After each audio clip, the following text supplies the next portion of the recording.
Okay, cool. Cool.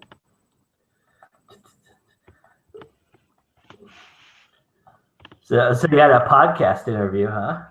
Yeah, it was lots of fun. I met her at Condor in San Diego.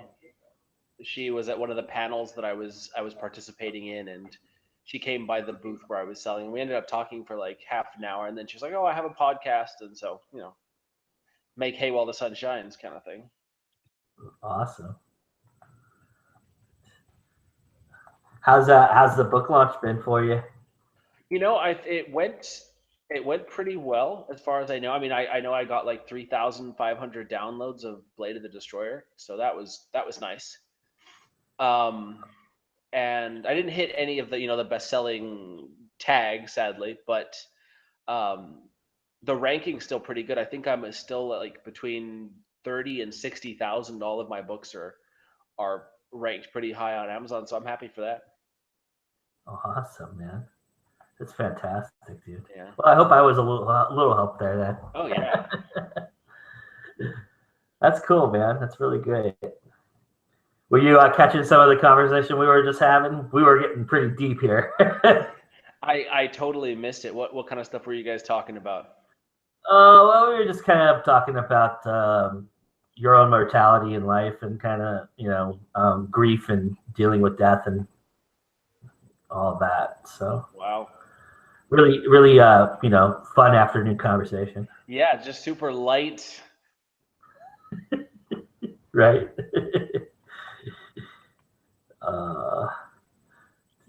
Sorry, I'm trying to multitask here and get everything going. Me too. I apologize.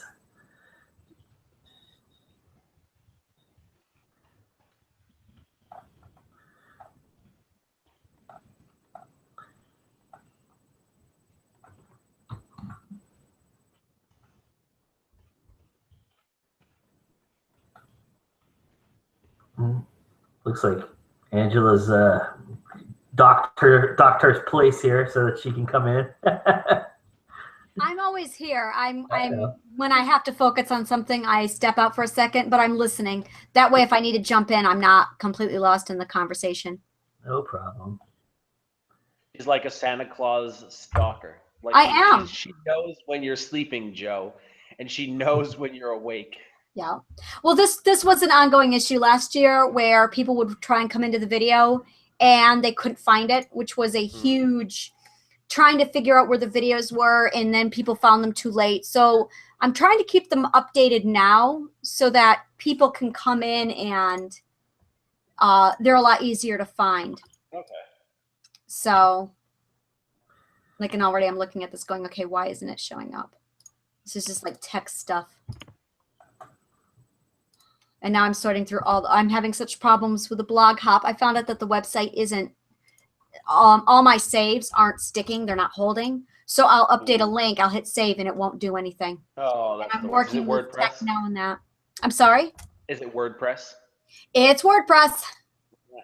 Yeah, it's just, I've never had this problem before ever. We have a new plugin installed and all of a sudden I'm having this issue. And I can't figure out where it's coming from or why. And people are contacting me going, I don't understand. This isn't in place. And I'm like, let me get it taken care of. I'll save it. And then it just doesn't do anything. So I look like an idiot. And I'm not, I swear. Is there, Joe, can you post the share link, or either one of you, can you post the share link? I'm doing that right now, man. I'll do that for you. Thanks. Just because I'll put Hanging Out Live to Facebook.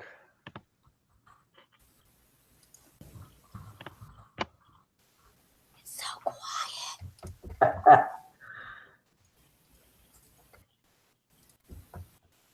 Too quiet. What is that? What's the line from Star Wars? I have a bad feeling about this. I have a bad feeling about this. Yep. We'll go in and we'll use the Force. That's not how the Force works. I love that line. That's one of my favorites. Yeah, it is. It is. It's great. He really said everything that every nerd out there has ever thought. We'll go in and we'll use the Force. Well, and considering who it came from, yeah, that's the best part about that. It really is. It was, yeah. That's the way it's supposed to be. My favorite line still of all nerdom is in the Captain America movie, Civil War, when Spider-Man says, "Hey, you remember that old movie, Empire Strikes Back?" I'm like, yeah. I'll be right What are back. the odds that you're sitting in that movie and you're not, and you haven't seen Empire Strikes Back? Yeah, right. All right. All right, so it So looks my ask here. it is. It is. It looks like all the links for Memoir are set. So the blog hop for Memoir is working. I am missing 2 from the romance hop. And I figured out what part of it was too. Quite a few of these links came in with an S in the HTTP. Mm-hmm. So they got plugged in incorrectly. So that's part of the problem. And that's easy because I can just go in and remove the extra S and the link works. Yeah, absolutely. Yeah, that's what happened in one of the horror links. Anita! Yeah, hi. I can hear you. I don't see you, but I can hear you. What, am I not visible? No, Yes. I'm looking at WordPress. I'm not looking at you. She's been lurking quietly in the background for a couple of minutes. Well, Yeah. I accidentally closed the tab for when I was trying to close other tabs, and my mouse clicked that one by mistake. You sound very far away. Yeah, she found it. Awesome. Camera on or what? Oh, it's that, hang on. So if we don't start talking, I'm going to start singing because that'll be awesome. Well, God, Fudge muffin. that's a threat. If that's a threat, Don't then threaten me. well, We could do like a tag. please, by all means, the floor is yours, Angela. All right. Never need us. Now I'm shy. Yeah, I sing. It's been a while since I've sung. You should have probably just started without saying that you were going to do it, because now we Yeah, all have these I know. really high It's all the expectations pressure. for you. It's all the pressure. All the pressure. I hear a phone ringing. Yeah, I'm fixing these things and I can see where the problem is, which makes me really happy because it looks like an S has just been inserted. That's a great sound. Oh, so one of my favorite Monty Python skits is "Welcome to the wonderful world of sound." Listen to this. That is the sound of an African anteater rubbing Vicks on its chest. It's like one of my favorite Monty Python moments. To this day, I can't look at a bottle of Vicks without thinking about anteaters and Monty Python. All right. The Thriller links are done. Dun, dun, dun. I am You working. found us, Susanna? Hello? Oh. Can't hear you. Can't wait till Tim gets on. I don't know where he is. He's probably listening. So this is me making angry eyes. Because we're boring otherwise. Yeah. You complete me. You. Yeah. Okay, Joe, I added your movie, but it didn't stick. So I'm going to try this. See? See what I mean? Like nothing is sticking. What is going on with WordPress? Does anybody have any I don't idea know. what WordPress is doing? Because it seems like they're screwing everybody up. Because I'm so glad I'm not on there. I just stick with like all the very, very, very simple ones. You know, I've got like my sign up plugin and then a couple of widgets, and that's it.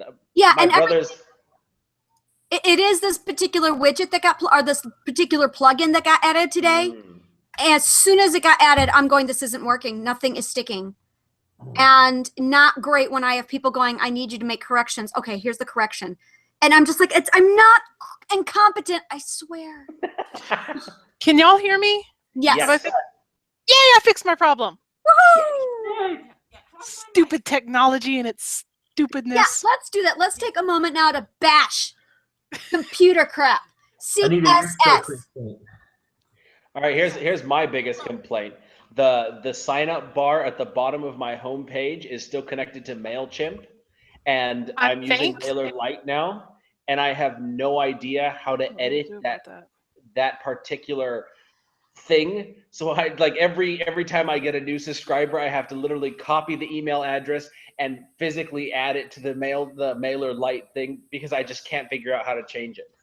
I am distraught. And we really need to have Ani here with this conversation because she will do a great job filling all this in and bashing it for us. So you have your MailChimp subscriber box in your website, but it doesn't go to MailChimp?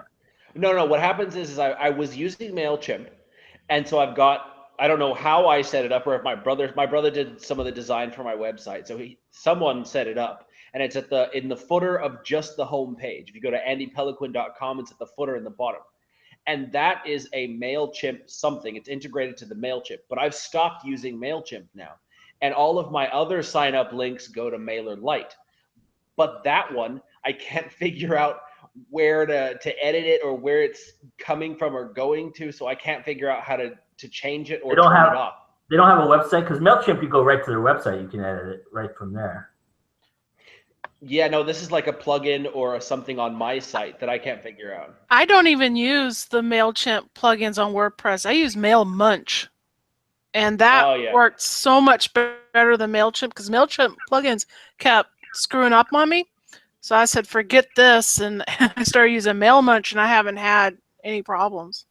And Heidi is adding to this conversation. She says, I have to do the same thing from Wix, Andy. They stopped hosting MailChimp. It's a MailChimp plugin. You have to find the MailerLite plugin and replace it, only if it's their plugin. So yeah, the thing is, I don't know where to find that particular plugin. Like in the back end, I don't know where to access it. It's not on the home page thing. And like I've been searching through the different options to find the MailChimp thing to futz with it, but it's always the other different forms that I used to have, and so I'm like totally clueless. Right. I just need someone to come into the back end and find it for me. Well, would you fire your brother? Yeah, I messaged him like a week ago, but he's a super famous actor now, so he doesn't have time for it. I'm going radio mode, so don't mind me. That way I can pick my nose without people seeing. Oh, we do that. We do that just fine on camera. Yeah, I'm not comfortable with that. My nose itches again. That's what it is. Yes. All right. I keep Kleenexes by my computer just because my nose bothers me sometimes. There's something creeping around in my hallway. Yeah, I do live readings every Tuesday, and without fail, I end up like scratching my nose because my mustache bothers my nose like 3 or 4 times minimum. Yeah. Okay. Hey, Heidi. It's about time you joined us. I just had to jump in. I was frustrated, wanting to help Andy. And there's just not enough room to do it in the chat. So Andy, if you go into MailChimp's HTML and find MailChimp HTML on their website for your subscribe button, and then search that on WordPress. WordPress. So that you don't have to, because it'll tell you exactly where it is when you go and do that. I hate HTML. That's why I use Wix, because it causes me so much pain. But there's some cheats I found over the years to get around it. So perfect. I'll do that. And then there was silence. And Angela started singing. I'm sort of distracted. Let's say. I'm sort of distracted by the penis in Heidi's flag. That is not a penis. When you see it like that, it Andy, you like are a naughty man. But the way I can't even. her camera angle before cut out the sword, so all it was. It's a bird penis. Oh, now I have to leave. This is not going to work. It's all I see now. You have to sit somewhere else. Or just adjust your webcam. Just pull it down. Oh, there you go. That'll work. Okay. You're There we go. I want to know how many people in our panels saw that and thought the same thing. They're like, we're not going to be we're going to be classy. We're not going to say anything. We're going to be the and then here comes Andy. So Andy's brutal. That's why we love him. Oh, that's wonderful. All right, I'm going radio again here. Heidi, I'm going through your list, and I'm working my way through everybody's site here for the links. Okay. I will be perfectly honest. I've been kind of hopping around because I didn't want to give all my attention to any one genre, because I'm resharing everything that I'm going across on social media so that we're getting exposure. Anybody know if we're trending yet?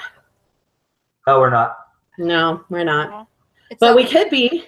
We could be if everybody goes out and puts B2B SciCon #2017 in their Twitter tweets and start sharing it. I've been sharing like crazy. I think my Twitter people don't like me right now. That's are your people attending? You can some of them are. I've been getting more reshares today than I've gotten all week.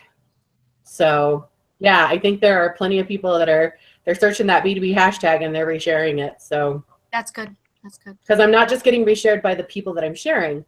I'm getting reshared by other people that I apparently haven't come across yet at the con. Yeah. It's a good thing it's 3 days long, huh? Yeah, no, really. It's and actually it doesn't really pick up until Saturday. Saturday is our big day. That's usually when we see a lot of activity happening. I'm not really sure what I'm supposed to be doing. I feel a little bit foolish saying that on camera in front of everybody. Oh, no, you're fine. Oh, yeah. You're not the only one. Yeah, no, you're fine. Funny observations like a penis in a flag. No, that's exactly what he's doing. The only reason I gave you the link, Andy, is so that you could do things like that. Yeah. Okay. No, otherwise you're worthless. To answer your question, you really aren't supposed to be doing anything. The goal with SciCon is to get as much done prior so that you can enjoy it as a reader. Can I advise against that? Yep, go You're right a liar, Angela. No, I'm just kidding. No, you're fine. I know what you're gonna say, and go ahead. Go through and visit everybody else's stuff and share them. That's what I'm doing. That's it. Okay. Yeah. Last year. That's all you need to be doing. Yeah. Last year we had it set up so that we spent so much time building on the day of that we didn't have time to do any sharing or promoting. Okay. So our goal this year is to have us do as much as we can prior to SciCon so that during SciCon, it'll be a lot easier for you to reach out to readers, share the event, chat, and be part of it as opposed to be working through it because you really don't want to work during SciCon. Okay. Right. Okay. So and also, just share links and stuff? Yeah. Just find stuff that you like that you think would be interesting for your social media group. Okay. Your people. And share that. And if you have any questions of how to do it, just check out my Twitter page. I'm at Heidi, HEIDIANGELL. Mm-hmm. And just see how I've been sharing. I've been making comments when I have space to and using the hashtags. And if anybody's looking for a list of hashtags, B2B SciCon live support group, we've been creating a huge list of hashtags for people to use. So if you're not sure what to do with hashtags, take a peek at that and then just wing it. It's fun. Use b2bscicon.com use B2B SciCon 2017. Okay. That's the big one. But then there's lots of other little fun ones that we've done. Like we have for Anita with the horror, we've got the Monster Walk and we've got a Walk Amongst Monsters and we've got Horror Hall. I'm not tired at all. Sorry, it's a bit of a tongue twister. Penises and whores. It's just I should be writing. I'm in the wrong genre, people. No, I actually was spending a lot of the last 2 hours running through romance, so maybe it's a psychological thing. No, it's But yeah, just go through and have tons of fun and make sure you're sharing the fun with everybody you can find. All right. My Facebook people are going to be super sick of me, sure. That's all right. That is all right. I am still checking out links and things to make sure they're all up and working. And then after that, I get to do some sharing, which I'm looking forward to doing. So I got a tweet out there, so if everybody wants to retweet it, that's cool. tweet. I posted one not long ago. So yeah, and when you're sharing, don't overshare. I mean, you don't want to be like every other minute. Yeah, you don't want to be super spammy. And you don't have to share everything you see at SciCon. Just if it's interesting and it's something that you think your readers would be interested in, retweet it and let them know, hey, I'm at SciCon all weekend. I mean, think about when you were at the San Diego Con? Yeah, Condor. That you were at, and you had like 6 or 7 posts that one Saturday. Uh-huh. But I thought it was awesome because it was all interesting and engaging stuff. It wasn't just, hey, look at me, or look what I'm doing here. It was, look at all this awesome stuff, guys. And the people that follow you, if you find it awesome, they're probably going to find it awesome too. So, all right. No pressure. Speaking of awesome, I just got to give this website a shout out. So I found Jesse Hafman's site. That's J. Lynn Else.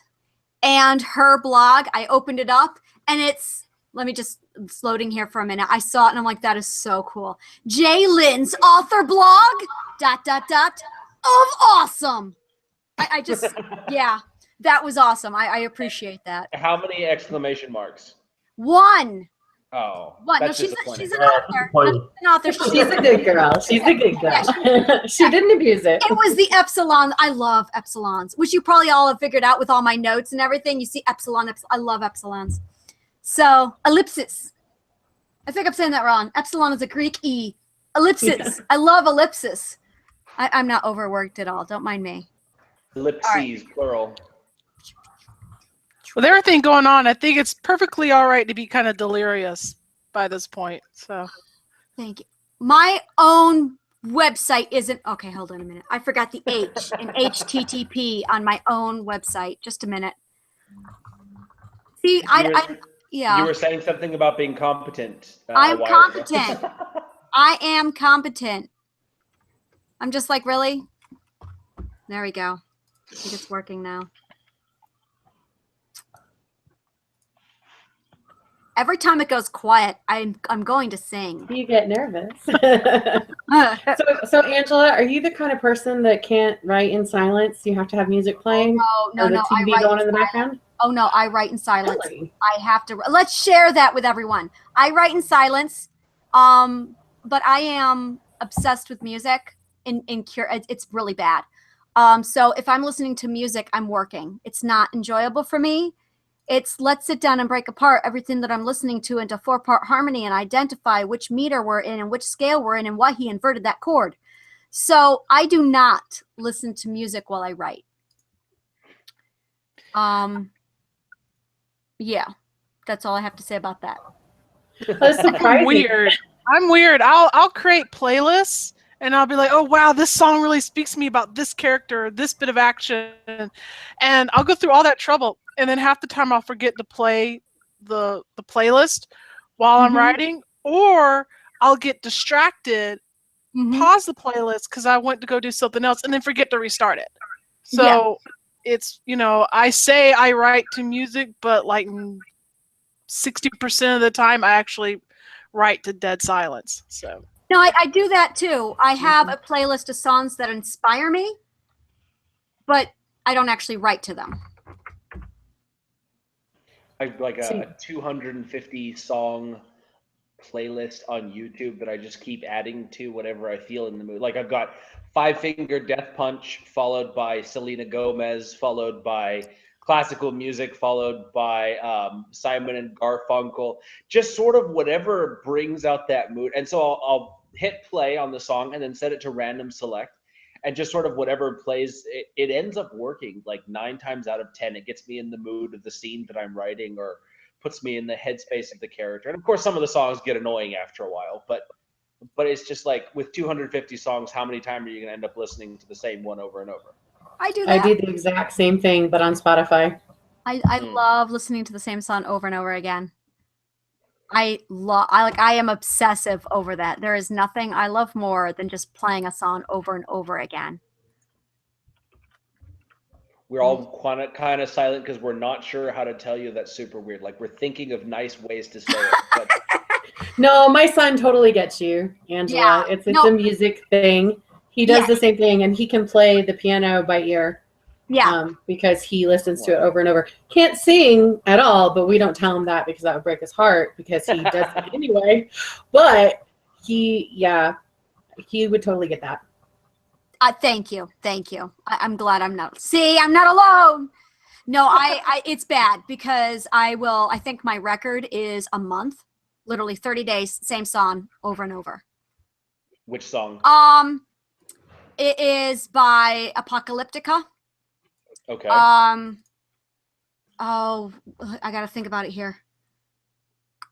Was it I Don't Care? I love that song, but no. That one got played for 2 weeks. The other one by them that got played for like almost a month was Hope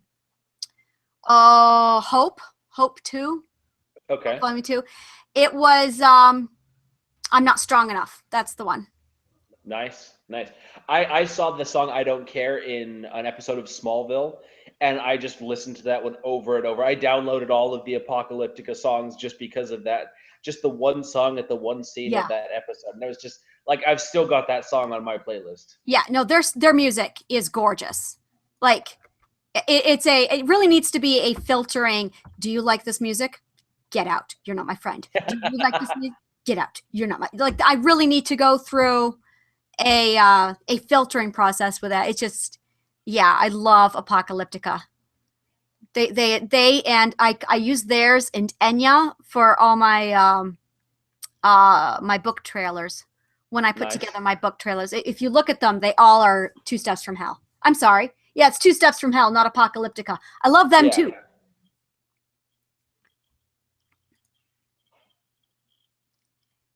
Quiet. What would you say is the weirdest song on your playlist? Veggie Tales. Yes. I have Veggie Tales on mine. Don't even laugh. All I can say is anytime anybody says yours is pink and mine is blue in my house, we all start singing. I'm just saying. Yeah. The other thing that I have is I have Cat Meowie Christmas. So I've got. Okay, you and I can't be friends anymore, but my son loves you. I have meow, meow, meow. Yeah, I have that. And I have Chocolate Rain. I love Chocolate Rain. I love Chocolate Rain. Such an amazing song. I don't understand why people make fun of it. I do though. I actually do. Because I've watched the video. I do understand. I should not saying that. But have you read the lyrics? Like those. Yes, it is really deep lyrics, and he has an amazing voice. And yes, he does make really funny faces while he sings. But dry and some feel the pink chocolate. It's an amazing song. It is. Yeah, it is. Absolutely. I'm trying to think. I have Prince of Bel-Air. I guess you call that weird on my phone. That's not weird. That just means that you were a 90s child. Yeah. Oh, absolutely. Me too. I'm trying to think, is there anything else? I think that's it though. Honestly, the weirdest thing that I have on my iPod is when you listen to Veggie Tales and then it goes to Metallica, then it goes to opera, and then it cuts back to Def Leppard. Like that is what I'm known for. You play my iPod and you really don't know what you're going to get. It is really, I can't tell you how many times it goes from Puccini and then cuts over to Metallica. That's like very common on my iPod. That's awesome. Yeah. Yeah, I love pairing it up.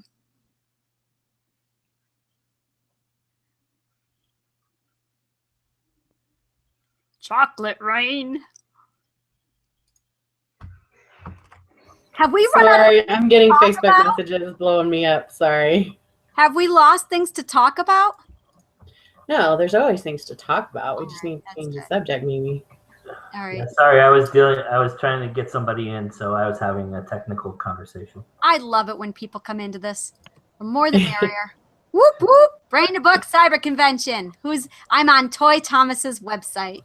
That's great. Woo! Oh, hers is so pretty. I saw it is. earlier. I had to share it. It was just gorgeous. Yeah, some of these websites. I need to go through and do like a showcase of beautiful websites. My favorite website in the whole wide world is actually not in SciCon. It should be. And I have to show it to you because I just can't explain. It is amazing. I can't even tell you because if I tell you, it will really lose its impact, but I'm going to try. You click on the link, it opens up, and you see a white screen with some basic HTML code that states, this is what a website should look like. Here are my books, and there's a link for books. Here are my videos, and there's a link for videos. And that is it. That is it. It is so great. I'm like, that is the best website ever. You've got mail. That does sound like a cool website. I fiddle with mine so much, and it never looks right to me. I'd love to have it professionally done, but that's so expensive, and I don't know. I just try and live with it. Buy my stuff. Have you tried a preset website like Wix? I've looked at Wix. I think I signed up for a Wix once, and for some reason I didn't like it. Play with HTML and get in and do things exactly like how I like them. I think my problem is I'm too much perfectionist. And yeah, and that's why I love WordPress, is because it really allows you to embrace the perfection. Yeah. It just, I really think it is just this one particular, I can't think of it. I think it is one particular plugin, yeah. Like every now and again, I think, oh, I'm going to switch themes to something I like better, and then I switch themes, and my whole website just goes crazy. And I just think about all the work I would have to do to fix it, and then I curl up in a fetal position under my desk, and I cry. And then when I'm done, I'll go back and change it to how it was before, so I don't have to do all the work. All right. And see, that's why I love Wix, because if you have a little bit of technical know-how, you can go in and make those changes so it doesn't look exactly like everybody else who's using that, but at the same time, it doesn't mess everything up. and I hate HTML. I love learning languages, but HTML is not one that I was ever able to master. And I just had to give up. So yeah, I love my Wix website. But for things like SciCon, sometimes it's difficult because they want things in HTML. And I'm like, there's no HTML button on my Wix website. I don't know how to do it anymore. I think we've narrowed it down to only 3 broken links on our Blog Hop. So take a look at the Blog Hop if you're in it. I've written broken next to your link. In one, I'm getting a 404 page not found. In another one, when I pasted one link over, it cleaned it out. This is again where there's something really finicky going on, where that's happened a lot. But I think I see 2, 3. So we only have 3 links that are not working. Everything else on the hop is finally working. Was that in romance, or was that? 2 are in romance. 1 is in science fiction. So the one in science fiction, is it Adam Drees's? It's not. Okay. I was going to say that one there was a C that was missing in it. That's all that was. It was an HTTP. There was no S in it. So. Okay. The horror link on the horror genre is still not working. Which one? The horror link, Christine's horror link on the horror genre page. The blog hop you fixed. Oh, the genre tour. Yeah, no, not the genre tour. The blog hop list on the genre page for horror. Okay, the horror page. Okay. Oh yeah, that. Okay, I know what you're talking about. Yeah, I haven't done that yet. What I'm going to do is once all the links are fixed, I'm going to take it from the main Blog Hop page and then plug it into all the genres. So instead of me having to go back and constantly correct and figure out where the problem is, I'm just focused on one page. And like right now, I'm going to go through and start moving links over so that all the genre pages will be fixed now. As long as it gets fixed, I've got 2 pages up on my blog and on my website with the right links, and it's all fixed in the horror blog hop itself, so it's not too big a problem. Okay, yeah, we will get it. We will get this fixed. And like I said, I expected this to be the deal for Friday. I think next year we're not going to keep these live until we're going to make them go live a lot sooner. That way we can get these quirks worked out in advance. Yeah, well, that's all I was doing. I'm already down one frappuccino this weekend. And I cannot hear you, Anita. I'm Keep sorry. cutting out, Anita. Keep cutting in and out. I don't know what's going on with this microphone.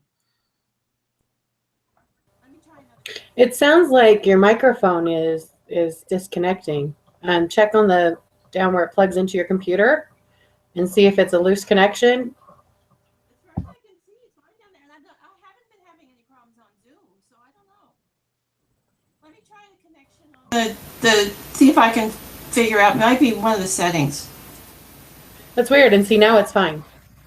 It may be that you have a loose connection in the wiring itself that's coming loose. Because sometimes it's great and sometimes it sounds horrible. Well, and let me just lift the cord up. Maybe it's just that. I think it sticks. Oh, I don't. Right now, Oh, and then we lost you again. oh, no. Yeah, see? Change the setting. See if that's any better. That any better? Nope. No. No? Well, it's not the settings anymore.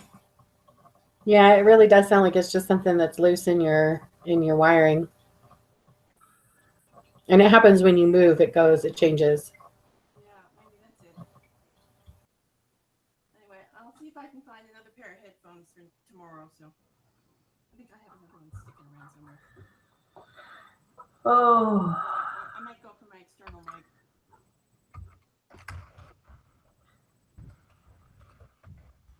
So how's anybody here have a Goodreads booth? I have one. I have one, yeah. How's it going for you, Susanna? How's the response been? I've had one person come and comment. I haven't really known what to do with it, to be honest.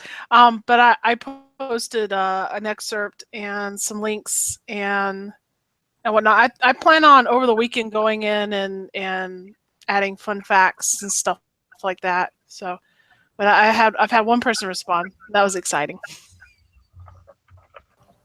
I don't have a booth, but I've been over there having so much fun finding more books for my ever expanding to be read pile. Yeah. No, that's the downside of these events is you find so many great books and you're like, no, I don't want to read another one, but I have to. See, you say it's a downside. I think it's the upside, but that's just the reader in me. My husband agrees with you, Andy. He hates it when I go to events like this because his wallet feels it. I was gonna say, how did you get a little separation? Did you get a little help or permission? I don't want to say permission because that sounds bad, but oh yeah, no, I totally. He would actually. It wasn't permission. It was exactly. He said, "Honey, you have exactly $20. If you spend more than that, you don't get the new washer you want." And I went, "Do I need a washer now?" Okay, $20. I can really think about priorities here. I really did. I really had to. Well, and the sad thing is, I've been putting off getting a new washer for 5 months. and that's because of But books. we're kind of to the point where, yes. You know what? The funny thing is, when I did that that Christmas post your links and I'll buy your books. yeah. I needed a new washer then, and I was only supposed to buy 12. And we're not going to talk about how many got bought because I'll still get in trouble. And then on top of that, every single one of them got added to my Amazon and Smashwords gift list. So then I got a bunch from my family. And let's just say I got one present that wasn't a book this year and more than $300 worth of books. Wow. You see, Between what I bought and then what other people bought, yeah. Your husband should get with mine because they would probably commiserate because I'm not allowed inside a nursery, like a plant nursery or Yankee Candle without supervision. Yeah, no, the plant nursery, but the husband actually is as bad with the plants as I am. So I feel good about that. So I cannot resist myself in a bookstore.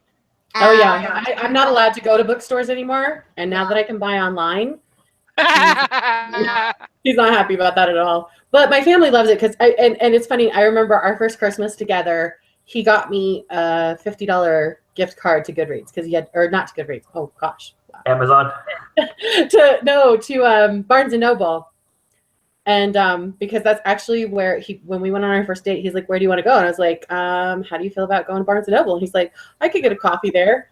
And I was like, "Great, I'll get books." And I had no idea that he did not read. But anyway, yeah. So he felt really bad because he got me a $50 gift card, and then my mom got me a gift card, and then my brother got me a gift card, and all I got for Christmas that year was gift cards. And he was like, "I feel horrible. This is awful." And I was like, "Are you kidding me? I can't wait for tomorrow." Oh my gosh! And he's like, "There's something wrong with you." And when he complains about my book buying, I just point out to him when he comes home and talks about his friends that complain about their wives spending $2,000 at the spa this weekend, that I've never, ever done that to him. And as much as I read, I've never spent that much money on books at a time. What's his name? What's his first name? James. I'm sorry? James.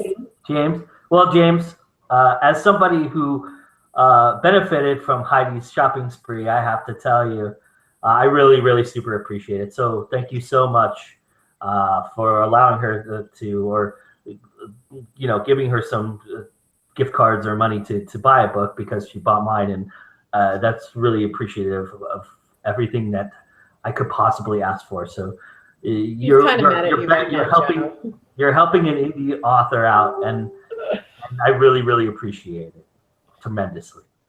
He's doubly mad at you right now because I stayed up until an unreasonable hour last night reading your books. So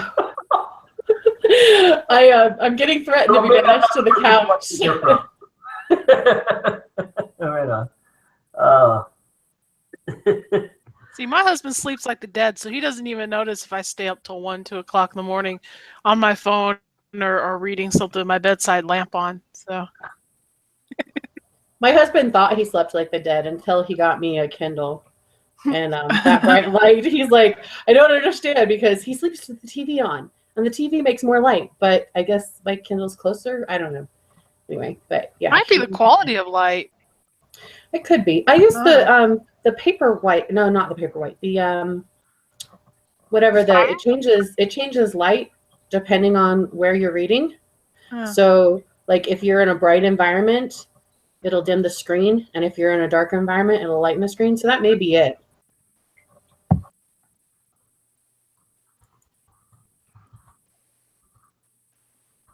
Silence again. What's everybody working on as far as works in progress? Dun, dun, dun. Yeah. I am writing Zombies from Space. Fists in the dark. Nice. That sounds epic. Zombies from Space and Vampires just released today. So I actually started the. That's the title of the book. That's the title of the book: Zombies from Space and Vampires. I have bookmarks around here somewhere. But yeah, and there's ellipses in the title too, right? There is. Yep, there is. Yep. Let me see if I can. Let me see here. Yeah, this is the cover. And I'm getting the paperback out here. I'm waiting for the final in from my formatter, and once I have that in, I'll be able to get the paperback edition. And so my work in progress right now is the sequel, Zombies from Space, Fists in the Dark. That's the sequel. Wow. Yeah, it's stupid. That sounds like the sort of novel that could win a Hugo Award. It could. In today's environment, yes. No, it's great. Yeah, it was a blog novel that I was throwing together just because, and it got really popular. And I'm like, wow, people like this garbage. okay then. So the cover is really awesome. I'm just floored at the cover. But that's one of my works in progress at the moment. Did you guys see what I just posted on Facebook? Awesome. No, let me. Mr. Shane Wilson Not sent me yet. an interesting picture. Uh-oh. Let me see if I can find it. Oh dear. He has this on on his TV in his living room. I'm trying to get it. I'm just. So we're now on TV, everybody. That's awesome. I had you guys up earlier while I was doing laundry on my TV, but I didn't repost it. Oh, technology, huh? It's awesome. I love it. No, that's cool. Yeah, So I'm really excited about my work in progress because I'm currently winning in the cover wars with it. But it's a Penslinger's Ponderings. And it was actually just thrown in at the last minute because I needed one more book to fill the spot. And I was like, oh, this works. We'll throw that in there. I did not expect to be currently winning with it. So that was cool. Yeah, my Awesome. my current work in progress is the third book in my Stories of Lorst series. The first book is Clara. The second book is Clara's Return. And the third one, I'm calling it Duty's Burden, but I'll probably end up changing that. I can never settle on a title. And I have no idea what's going on. I'm just writing it and hoping it makes sense. I tried planning this novel like 3 times, and it all just kind of fell apart. And I said, you know what? Forget it. I'll just write and see what happens, and hopefully it'll be good. That's awesome. What genre? I'm working on. I started the. I'm sorry. Which genre is fantasy? Okay. I'm sorry, Andy. Sorry, Andy. No worries. We were talking about Susanna, so I didn't want to butt in. Yeah, it's fantasy. It's I've had people call it dark fantasy. I've had people call it high fantasy. To me, it's just a fantasy novel. So it's whatever you want it to be, I suppose. Very cool. Well, I'm back to work on Queen of Thieves, the second book, Thief of the Night Guild. I'm really excited about that one. I've gotten the notes back from the beta readers, and I've made like a bunch of tiny, grammar corrections and punctuation corrections, but there haven't been any significant plot holes that need plugging. There's just basically one scene that I need to trim down and put the parts elsewhere. The scene that I sent you, Heidi, I got some feedback that said maybe don't leave it in there, put it in somewhere else. So. That is such an awesome done by the end of scene. May to submit. Yeah, but we'll see. But then, and I'm also working on a short story that I'm going to send out to my newsletter next weekend. It's a prequel to Blade of the Destroyer. It shows the night that the hunter saved the little girl, Farida, from the first book, saved her from dying, and like what leads an assassin to do that sort of thing. What made it happen? So I'm excited about that story.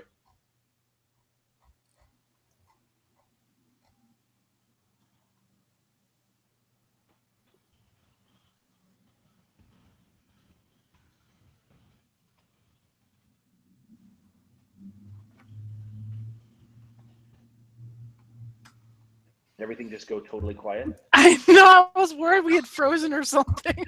I was just like, should I say something? Are we having?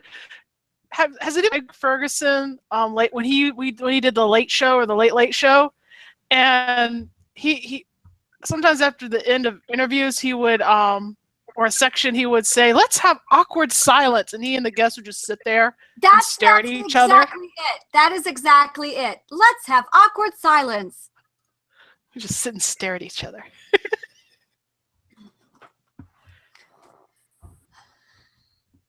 Speaking of which. That's what I get for surfing around and seeing the stuff that's going on in SciCon as well as doing this. Sorry. No, you're all right. I put together a poll on Facebook on whether or not, let me just head on over here quickly, what everyone is looking forward to the most. And it looks like Joe's Bar is winning. Next in line is the author showcase, and then Cover Wars is in third place. I guess we're definitely doing Cover Wars next year, huh?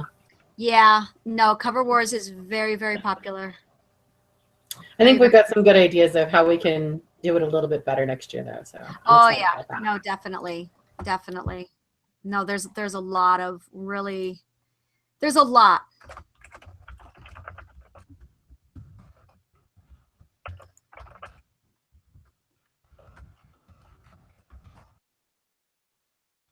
Okay, let me. The problem for me with Cover Wars is that it's a popularity contest, really, and I'm just not popular enough to. But it's not for you. It's for Andy. You are so full of it. You are plenty popular. You. I'm popular in my own mind, but then when it actually comes to getting votes for stuff, dude, it never happens. I've seen your Facebook page. You are very popular.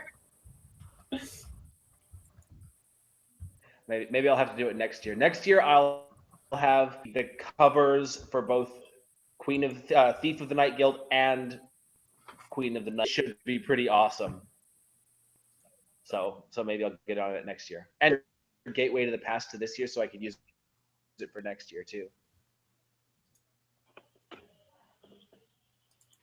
All right. With that, I need to.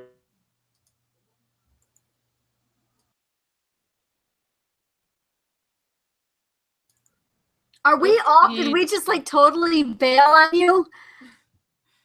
Yeah, pretty much everybody has disappeared, I think. No, I'm still here. I'm still here. All right. Oh, Tally, Angela, I have a quick question. Yeah. Oh, sorry. Yeah, you're fine. Go ahead. For the Facebook takeover, I asked for the 4 p.m. slot. Did you see that? I didn't know if you saw it or not. Let me take a look here. Let me see where I am. I gotta scroll through everything. Well, that's live support. I'm in the wrong spot. Just a moment here. I am pretty sure I put you in for the 4 o'clock. And that was at that event today. Yeah. Yep. Okay. And I'm probably gonna do another one tomorrow. Okay. Yep, there you are. La la la la la la la. This is gonna be like my 3rd or 4th Facebook takeover. I think I'm getting decent at them. Yeah. Yeah, you are on it 4. Yeah, and I just kind of threw it together. It's, whatever you want to do, you can come in and talk to people. Yeah. So, Random. yeah. Oh, create your own science fiction. All right, here we go. So, first initial, a hapless android races against time. That's mine. All right, let's do Heidi. Heidi is a toxic gas cloud. What's your birth month, Heidi? I don't want to play this game, May. We're going to be asking you for your pet's first name and your mother's maiden name as well. Oh, there's also last initial. There's more here. All right, hold on. I got to start over. So mine is a helpless android races against time with help from an old pocket watch. All right, there we go. So Heidi, a helpless. Wait, you are H. I'm a toxic cloud. You are a toxic gas cloud races against time with help from an old pocket watch. All right. Yay, pocket watches. Susanna, what is your birth month? April. And Like your around last the corner. All right, and yours is L for Linton, right? Yes. All right. You are a shape-shifting dog is bent on revenge with nothing but a toothbrush. That sounds about right. That's awesome. That sounds like Adam's novel. All right, Andy, birth month. November. A hapless android stops time and creates a destructive black hole.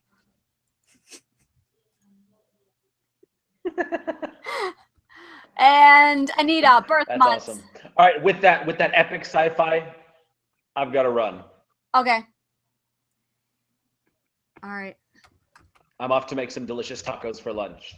I'll be back this afternoon, or definitely, Joe, I'll see you tomorrow for the Marvel panel. Nice. Team Marvel. Team Marvel. All right, and Anita, birth month. July. A hapless android brainwashes humans using genetically modified dolphins. Yeah. I like dolphins. All right. Where's Joe? Is he back?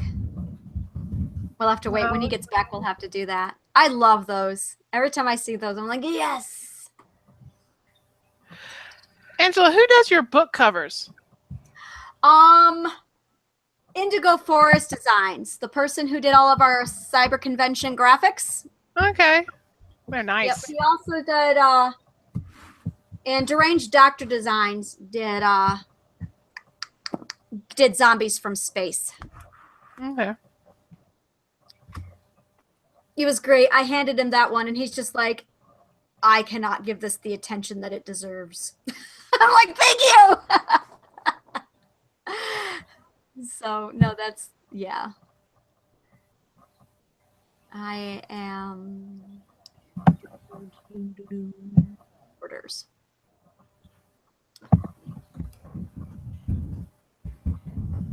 So did you talk about your whip? I can't remember if we did. Oh, we talked about a few minutes ago, I think. Talk about our different works in progress, I think. Talk about your books now. What have you written? Oh, sorry. You guys were listening to me clacking. I thought I'd muted myself. My bad. I was just chatting with Mary in the comments. Sorry. Well, I have Stories of Lorst is out. There's Clara and then Clara's Return. Clara.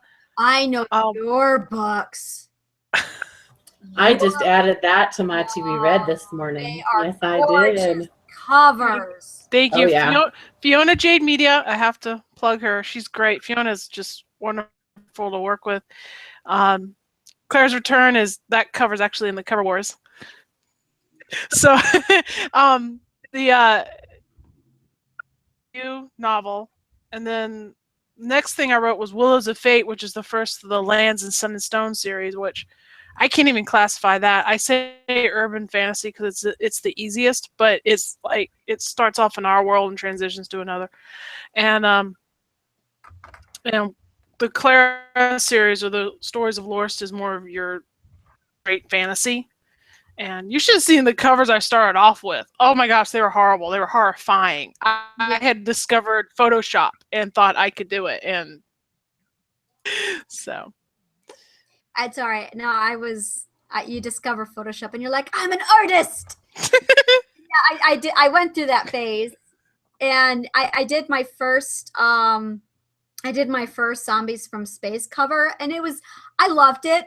I did a whole lot of stealing from the internet where I just pulled the graphic. It wasn't graphic. It was just these zombies with the blood dripping down. So it was like Zombies from Space. And that science fiction space-like graphic thing. And then I did the vampires, and it was like this gothic look. And it was just, yeah. Yeah, we need to do like a cover war for worst covers. That would be awesome. That would be awesome. My early covers could go in that easy enough. I think a couple of my early covers could really go in the worst cover category. Yeah. Yeah. Maybe we'll do that next year. Worst covers. All right. I don't know what's going on. I cannot. Oh. I would feel bad about doing the worst covers, though. But it should be something you can laugh about, though, and realize. Is. Yeah, it reminds. I guess if the individuals enter it, it's not. Something. Yeah, like. Yeah. I have a cover to enter into that. I know that there's another. It's a Goodreads group, but I ended up leaving them because they were really mean. Anyway, they were mean girls, and they would post the worst covers, but it wasn't the individual authors. If you're posting covers without people's permission, then it's mean. But I mean, if we're just dumping in like old covers that we're not using anymore, that were really bad, Mhm. I mean, then it's just like, well, look at what we used to do. We used to suck. Yeah. Yeah, that's true. That's true. It's a celebration on how far we've come.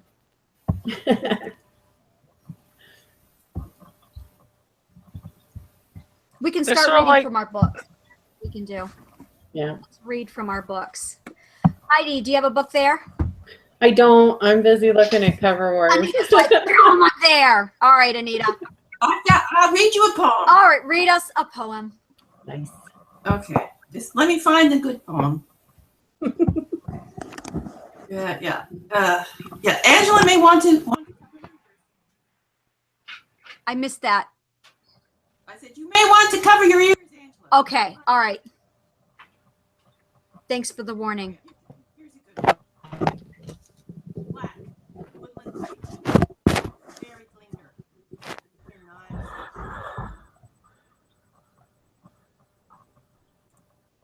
What happened? Andy was lost without me. He had to go. Oh no, Angela's reading. Andy had to go eat tacos. Anita, we can't. Sorry, that was Anita's reading. Okay. We're not being rude. We can't hear you at all. And Joe didn't know you were reading. All right. Can you hear me? No. No? Okay. You're very, very far away. I'm definitely getting in another mic next. Take out your headphones. How does that work if you unplug your headphones? Maybe, let me see.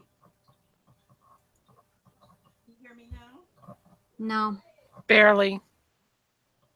Yeah, okay. Somebody else do a reading and I'm going to go see if I can find my other mic. Okay. Susanna, do you have your book there?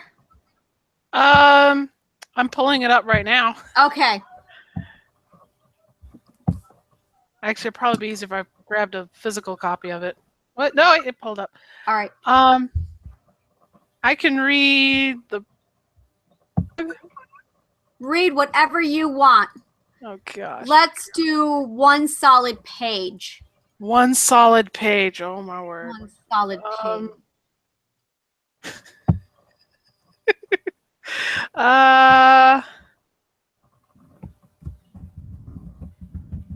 No, I'll do the prologue because that's easiest. Otherwise, I'll be scrolling forever.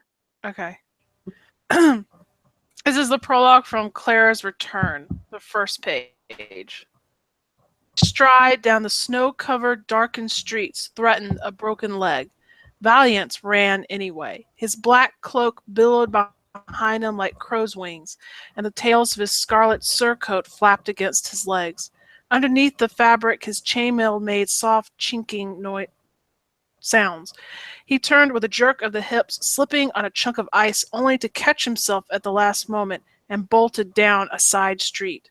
He was in the middle quarters, the area for markets and the homes of those not quite rich enough for the high houses.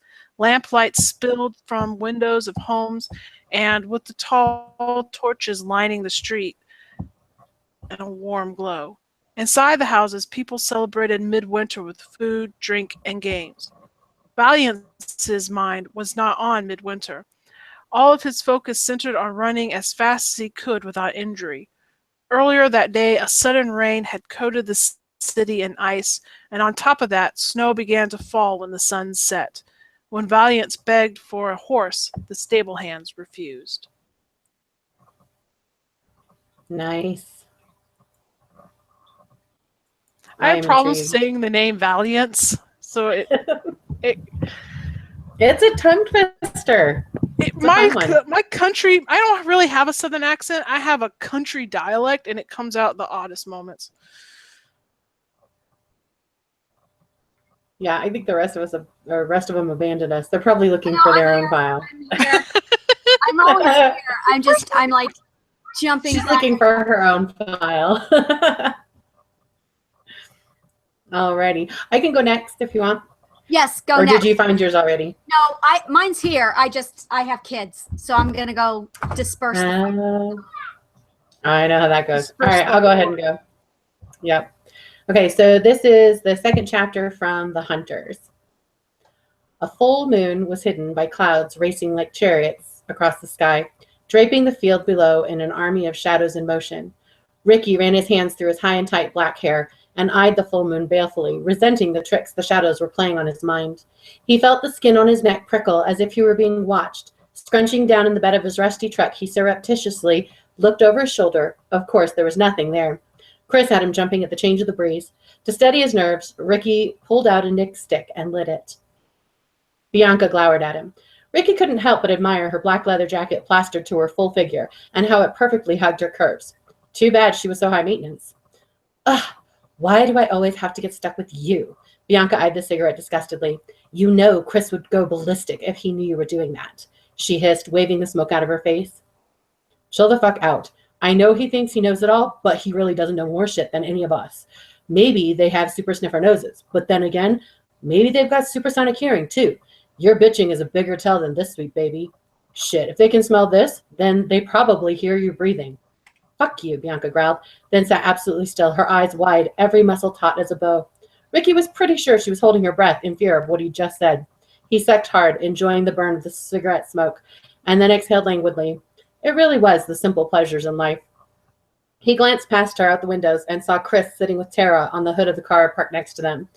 Tara wasn't as much to look at, but she's certainly easier to be with. Ricky wished that they could have been all together, but Chris had thought that 2 separate vehicles would give them a greater chance of pursuing more vampires. Despite his shit talk, Ricky knew he really did rely on Chris's weird knowledge and experience. To think that a geeky freak, the type of person he'd harassed in high school, would be keeping him alive, the world was a crazy place. So that's mine. Yay! That's really good. I like the last line. That was really good. And Yeah, it's a fun little like conglomeration of geeks and freaks and popular kids all get smashed together trying to survive the vampire infestation in their town. So it's fun.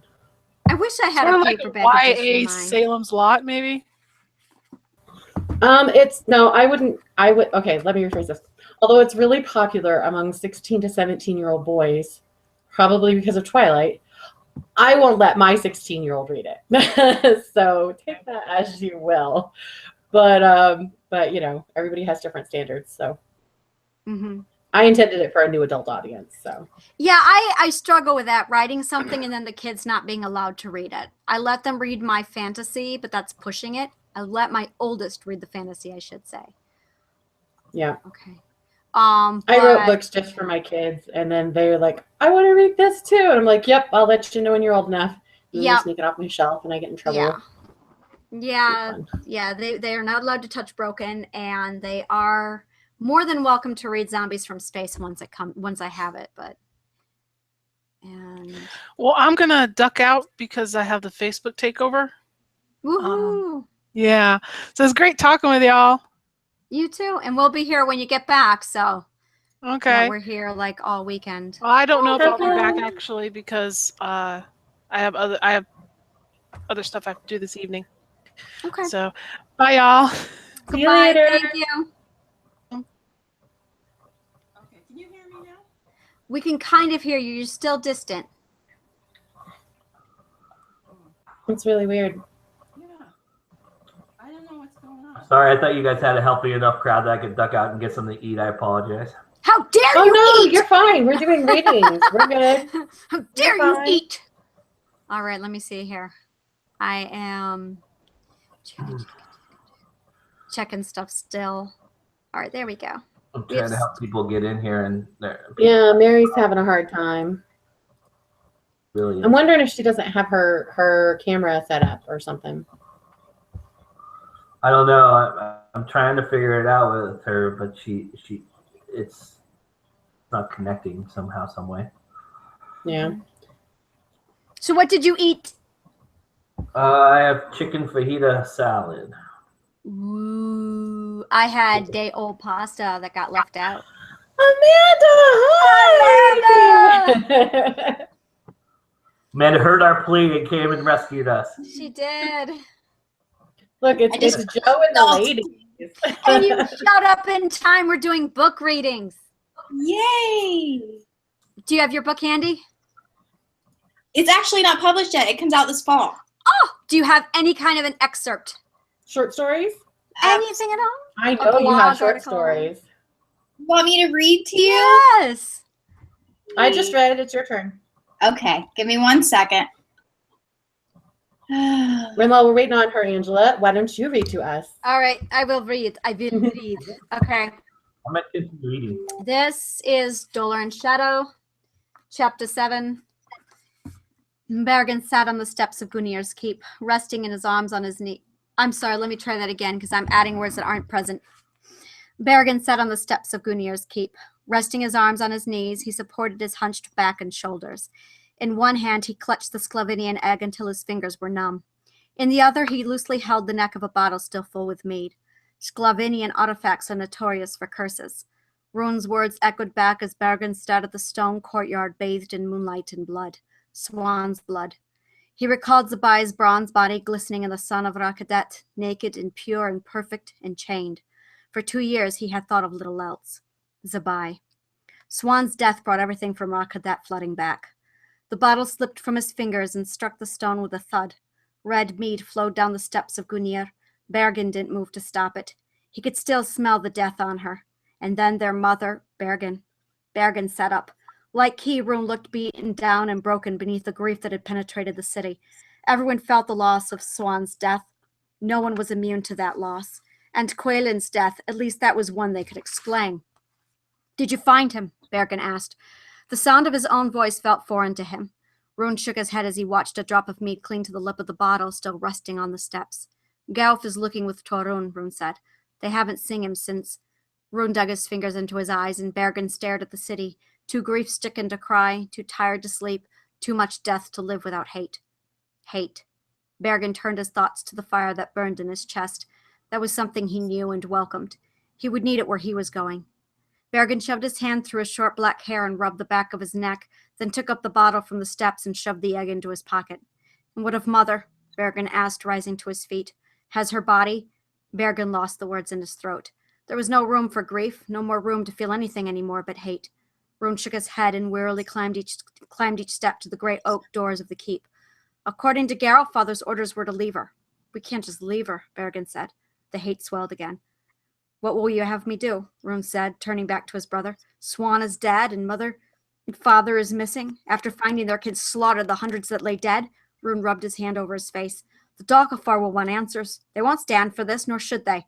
Rune continued up the steps. Why should I concern myself with their misery when it was their kin who started this? Rune gazed down upon his brother. When it was they who took our Swan from us, Bergen asked. Would you have war? Rune said. Would you see more dead? The Dalkafar is strong. We have numbers. Bergen took a step closer. They have a witch, brother. A Sidkona. Bergen's face fell as he assessed the Dalkafar's strength against their numbers. One Sidkona doesn't make an army, Bergen said and turned away. But Rune's hand flew to Bergen's arm. They have weapons, Rune said. Forged from a steel the likes I've never seen before. If there is war, Rune shook his head and left the thought unfinished. We can't win this. There are others, Bergen said. The rising darkness within him blanketed his face as thoughts turned to the mountains. What others? Rune asked. Rune? Bergen? Torun stood on the steps of the keep. Her dainty shoulders sagged from the insurmountable grief that they all bore these past few days. Her long black hair, always so neatly twisted and fastened to the back of her head, was disheveled, making her appear almost crazed.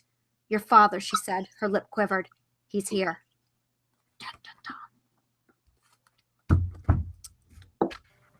I kind of enjoy it a lot more with the accent.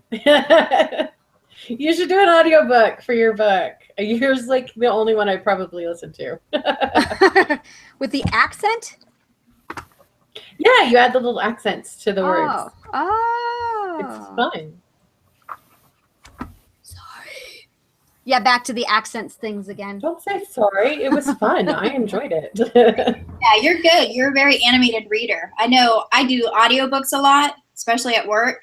And some of them are just so hard to get into because the narrators are just so monotonous. Yeah. So yeah. I'm listening to Game of Thrones right now. My favorite part is the narrator because he's so animated. Yeah, I love listening to the one for Harry Potter. I cannot remember his name right now, but I enjoy listening to him so much. See, I have a hard time, even with good narrators that are energetic into it. My brain wanders off. I'm clearly not an auditory learner. Yeah, I have a hard time, especially if I'm like trying to multitask. Yeah, multitasking. Yeah, it's weird because for most things I can't do audio. Like learning, I need to touch, read, But I can do audiobooks when I'm doing brainless tasks, like the job that I do sometimes with my husband. I do like the most mundane things, like taping boxes closed, stuff I don't even have to think about. Mhm. So, and I may or may not mess up sometimes, but that's okay. Jim Dale is the person you're looking for. Jim Dale, yes. Okay, I'm back to you.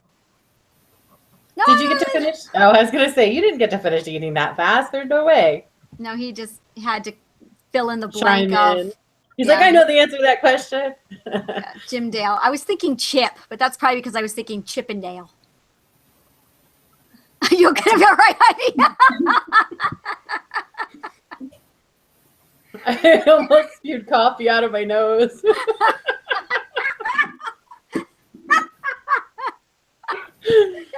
Sorry.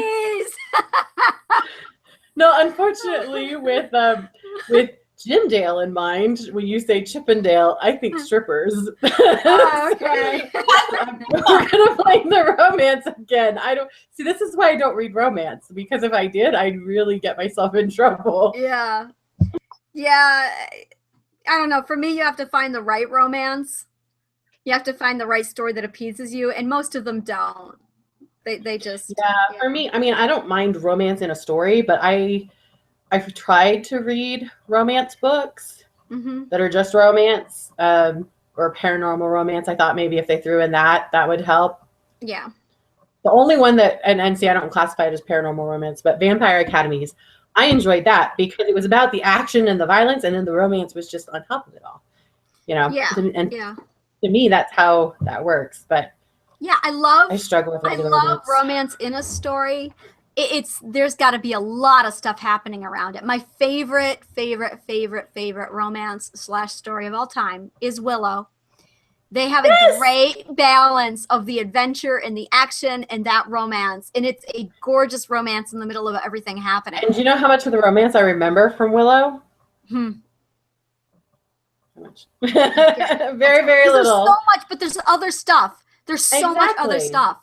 And the romance happens around all that other stuff, which is kind of what life is like. But I guess for people that enjoy romance, they want more romance in their life, and that's why they read romance. Yeah, the problem, and I talked with Anita on this on the panel regarding romance and how with the I'm going to bring it up again. It's the grocery store where they meet, they fall in love. Well, they fell in love before, they kind of liked each other, but the whole thing revolved around, I'm going to make my move. And she approaches him. They're in the grocery store. And the rest of they hit it off.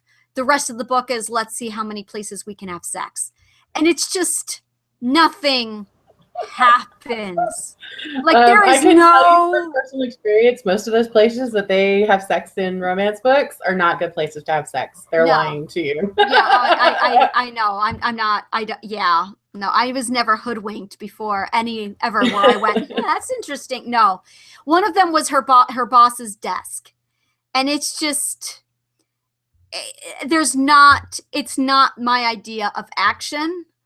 I want a lot more going on with a lot more like death and destruction happening. And it's funny because when the romance, I like some of the historical romances for that very reason. If they focus more on the historical, and romance is just a side factor, but that's not always the case. But there's also the factor of what if the romance isn't there at all? And I don't enjoy those stories either. I do like, I'm into this one story right now, and I'm doing it again, anime.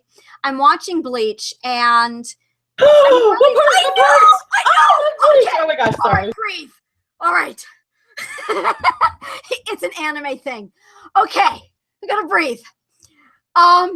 It's at the part where he is in training for 3 days with his Zangaputu, and he has just finished day 1 of his training.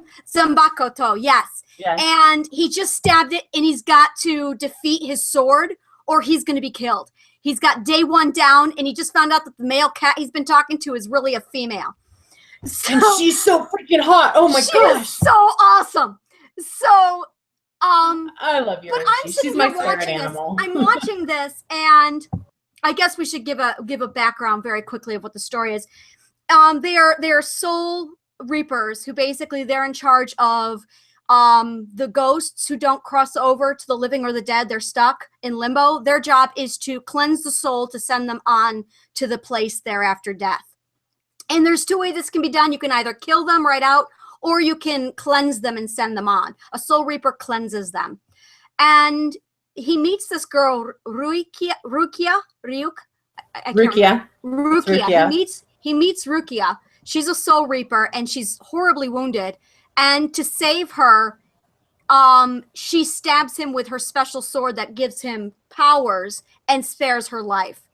So from there on, he's stuck with her. This girl sleeps in his closet. He's sneaking her to school. It's great. And they have this massive showdown battle between her family, and the people in the soul world versus here. So she leaves him dying, and she's like, don't move, stay alive as long as you can, because you're gonna die, just try and hang on. And she leaves. Well, he survives it, and he's like, I'm gonna go get her. And he goes after her, and you just watch him, and I'm like, he loves her, and you just, there's no confirmation yet. And then I'm watching these other two characters. They pair up, and one guy's a real jerk. He's very cold. And I'm watching the way these two are kind of falling in together. Horime, her story. And I'm going, okay, so are they going to end up together? And it's funny because I'm Orihime. Sorry, I was trying to think. No, you're fine. Right. What's going on? So okay. I'm watching these stories, and I'm waiting for this adventure to unfold. But you want him to fall in love with someone because they're teenagers. That's what they're supposed to do, right? I know, but I much would rather him be Orihime than with Rukia. I can't stand Rukia. I prefer Rukia. I'm annoyed by Orihime. I really am irritated by her. Well, I went, when you said Rukia. But and then he sees her, and he's like this big buff man looking down on her, and she's got her chains on, she's going to be executed, and she's looking up at them with her big anime eyes, and he's like, I've come for you. And I'm like, yes. And then you just, but so without the romance, I don't think like Naruto had no romance, not really. Yeah. And I was upset about that a little bit, but not too much. The Japanese are really weird about the romance thing. They are. They because if it has romance, then it like has to be hentai. They have to go to either extreme. Either there's no romance or it's all romance. There's no happy ending. Well, no, I don't agree with that, because hentai is their version of pervy porn. I know, but think about it. Okay, think about it. Think about all of the most popular animes. Full Metal Alchemist. Yeah. They weren't together. Everybody knew they should have been. She was in love with him, but they never ended up together. I thought that, no, they did end up together. Did you? No, they didn't. Not in the Japanese. Yeah, they did. Not in the Japanese. Mm-mm. Yeah. Did you watch Full Metal Brotherhood? No, because that's the American one.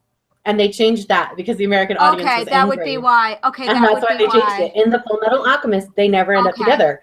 Because it's a weird Japanese anime culture thing that it doesn't happen. If you think of all of the most popular ones, even like Oran High, where the whole joke is that she's female and all the guys are in love with her, she never chooses one of the guys. You'll have times where one of the characters is in love with the other, but there's almost never do the two get together. It's a weird anime thing. Same thing with Luffy. There's like zero romantic interest in anything. There's like no romance. No, and it's frustrating because I'm waiting for Sanji and Nami to fall in love and hook up. And he loves her. Oh, he loves her. But don't count on it. It probably won't happen. And she loves him. She just doesn't know it yet. And it's really interesting how it is, though. When you have a story and there's not enough romance, you want that. I do anyway. And just a little bit, just enough. Like, I don't know. I'm trying to figure out if there's ever a story where I see it and I'm going, I don't want them to hook up. I don't want there to be any romance. And I'm thinking. Well, see, I got a lot of people complained about the Hunters because I threw in some romantics. Well, and it wasn't even really romance. It was sex. And they were like, that didn't seem like it really fit the story. And the guys are like, yeah, no, I totally get it. But the girls that read it, they were like, that one awkward sex scene shouldn't have been in it. And I'm like, yeah, it should have, because they're about to go and fight for the death. And every guy knows that their instinct, I mean, if you talk to any soldier, their instinct is to procreate before they die. If they think they're going to die, that instinct kicks in. And it's funny to watch, though. You can always tell from reviews whether the reviewer was male or female based on their commentary in the regarding that piece. Yeah. Are we? Joe, as a man, chime in. You're back. Thanks. No pressure. That's what you get when you leave a bunch of women alone together. I'm just glad we bonded over the anime. Actually, I'm enjoying it. I'm thrilled that we bonded over anime, Heidi. That's like, no, when you bond over anime, that surpasses the bond of all other fandoms.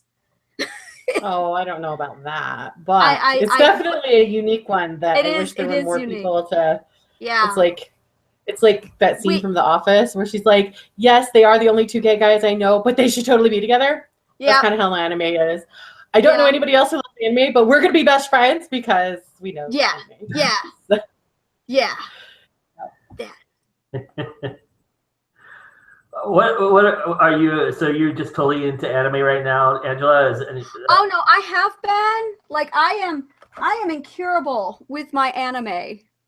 Like I love anime. I was introduced. It's funny because if you want to talk about cultural stereotypes, my only introduction to Japanese television was hentai, and that was I accidentally walked in on it when I was a child and was like, ugh, it was really disturbing, and so I thought that was anime. And my husband moved in and he's like, I watch anime, and I'm like, okay, well, that's what you do. That's what you do. Don't change it because I have a problem with it. And it was actually this little guy here, Luffy. I was watching this puny little person scare the crap out of a bunch of really big dudes. And I'm like, what is it about this little puny person who, like, he is really ridiculously small. And they're talking about how he has a huge $100 million bounty. And I'm like, what is he doing that he's so ridiculously small? So I watched what he can do, and I just went, okay, I kind of want to go back to the beginning. That was, I think, episode 400. So I went back to the beginning, and I was hooked. Like it was done. I was committed. The stories, and I wish Weech were here because we got into it. The stories, anime can make you fall in love with a character within a few seconds. It really. And everyone who watches anime will go, yeah. They have mastered the art of character development beyond anything I have ever seen here. I have never seen anything even come to its equal. What do you think it is that they do so well, though? I'm going to go by Naruto, Harry Potter, and Luffy. And it's interesting because I'm watching Bleach right now for the first time, and I'm not getting that with the main character from Ichigo. And I'm analyzing, why is Ichigo different? I don't give a crap about Ichigo. It's your personality. And that's one of the things I love about Bleach is that there's characters in Bleach, male and female, for everyone to fan over. And I feel the same way. I can't stand Ichigo. I find him incredibly annoying. But that's just it. I was wondering why. Sado is my soul. Sado, I love. I adore Sado. And you know how big the fandom is for Sado? Yeah. Yeah. It makes me so and mad. that's what it is right there. And I was thinking about it. Why? And I mean, I watched Bleach, and then I turned around and started Naruto again with my children. And sure enough, 5 minutes in, you love Naruto. You love that boy. And I'm the same way with Luffy. and I know we were looking at it, and I think we figured out what it was. To answer your question, Joe, they take, and this is what they did with Harry Potter. They take a person and they absolutely show you who and what they are at their core, their main struggle, their main goal, and you relate within a few minutes. Like it's instant. Mm-hmm. I understood and related to Naruto within 2 minutes. When you see him, he's an annoying little bratty kid. He's 5, and he defaces all these great statues. So you're thinking, wow, what a pain in the butt. And then you see the same kid. He's terrible in his classes. I mean, he is horrible at his classes. And then you see him, everyone passes except him because he's so terrible. And you see him sitting on a little swing outside of the class. We're only 2-3 minutes into the show already. And he's all alone. And everyone in his class is talking with their family and their parents. And he has no family. He has no parents. But what's more is the villagers are looking at him going, oh, it's that boy. And they start ridiculing him because he's different and he's alone. So one of the teachers takes him under his wing, like, you really need to try being a little bit less annoying and a little bit more lovable. You need to, not be such a jerk. And somebody, one of the adults pulls him aside and says, people will like you if you steal this ancient scroll. So he steals the ancient scroll. And you think this boy's really stupid. He's really an idiot. We're only 10 minutes in. He takes the scroll and he runs off. And he learns one of the most advanced spells way beyond anyone else's ability in the village within about an hour. His teacher finds him, and you find out that the boy is an orphan. You find out how horrifically alone he is, and no one cares about him. Just like Harry Potter. And the poor boy. It starts off, I think, with empathy and sympathy. And no matter how beaten down he is, he still smiles. Luffy is the same way. You meet Luffy, oh boy. The boy wakes up out of a barrel smiling, goes, oh, what a great nap. He's being attacked and beaten up by pirates, and he's fine with that. He smiles at it. And I think there's an honesty to their characters. I think they also do a deep personality stereotype. There is, yeah. And that's it, because it's interesting, because a lot of the characters that you're talking about that you connect so deeply to aren't ones that I connect deeply to. But when I look at the ones that I do connect deeply to, they connect to my personality. Which ones do you connect to? So like in Naruto, I actually couldn't find anybody that I really connected to, which was hard. So we didn't end up watching a lot of Naruto. But like with Bleach, I really connect with Chad. Yes. Because he's the strong and silent, always there to support his best friend. Yeah. He would die for his best friend. And that's exactly how I am. And I don't feel that connection to Chad or to Naruto. Yeah, Carrot Top. Yeah, Naruto. Oh, Ichigo. No, Ichigo. That's it. Ichigo. I don't feel that connection to Ichigo, because Ichigo is more of a right and wrong and I'm doing the right thing kind of thing, which is cool. I'm okay with that, but that's not my personality type. Yeah. My personality type is all about loyalty and friendship. And that's also why I connect so much to Orihime. Yeah. And it's also why my favorite of the guard are the I can't think of their names right now, which is so sad, but the white-haired guy and the pink-robed guy, because they're best friends and they'll do anything for each other, even if it breaks the rules of the guard. Yeah, and that's the kind of person that I am. And so I connect to that personality type, and they have those personality types in the different stories. And it's the same thing with Full Metal Alchemist. Yeah. I absolutely loved, even though he was such a pain in the butt and there was so much about him that I hated, the fact that he was willing to die to save his mother, the fact that he was willing to die to save his brother. Let's talk about Full Metal for a minute, because that one, holy crap. So of all the animes, I watched 2 seconds of this anime, turned it off, and then said, we're buying it. This is not an anime you just sit down and watch on TV. I bought it and I watched binge watch it. Oh my god, and I did. So the first there's a little hut, there's a cottage. You go into the shed and there's these 2 boys, maybe 7 years old, and they're doing this very dangerous, forbidden ritual. And they are calling upon the gods to bring back their dead mother. It goes really wrong. And the soul of one of the brothers is sucked into the other world. And the other brother loses his arm and his leg. He quickly does a spell to bring his brother back from the other world in exchange for his leg or his arm. So when he is done, you have the soul only of one of the brothers that he's able to encase in a body of armor, and he has lost an arm and a leg. They're 10 years old. They're like 7, and all they want is their mother back. And it's graphic. It is hard to watch. First 5 minutes, I watched it and I just stopped it and went, no, this is when we're binge watching. It's very powerful. They've really found a way to delve into some really deep emotions. The human element in anime is like nothing I have ever seen in any other television here, anywhere. It really is. It pushes you to that human element. I remember there was this one episode we were watching with One Piece, and he loses one by one his family. And it gets down to like, it's 3 episodes long, where they in turn look at him and call for help, and you watch him fail over and over and over. By the time they were done, everyone, my husband, myself, and all three of my kids were sobbing. That is something you do not do with American cartoons. We were sobbing. It's very, very human. I think that's just over and over again. I'm just going to say it. They really know how to pull that human element out of story and hit you hard with it. And where I'm not connecting with Ichigo is I don't relate to him. There's nothing. This character has no hardships. He has no backstory. To me, he's nobody. He's just your average Joe. And I'm like, so what?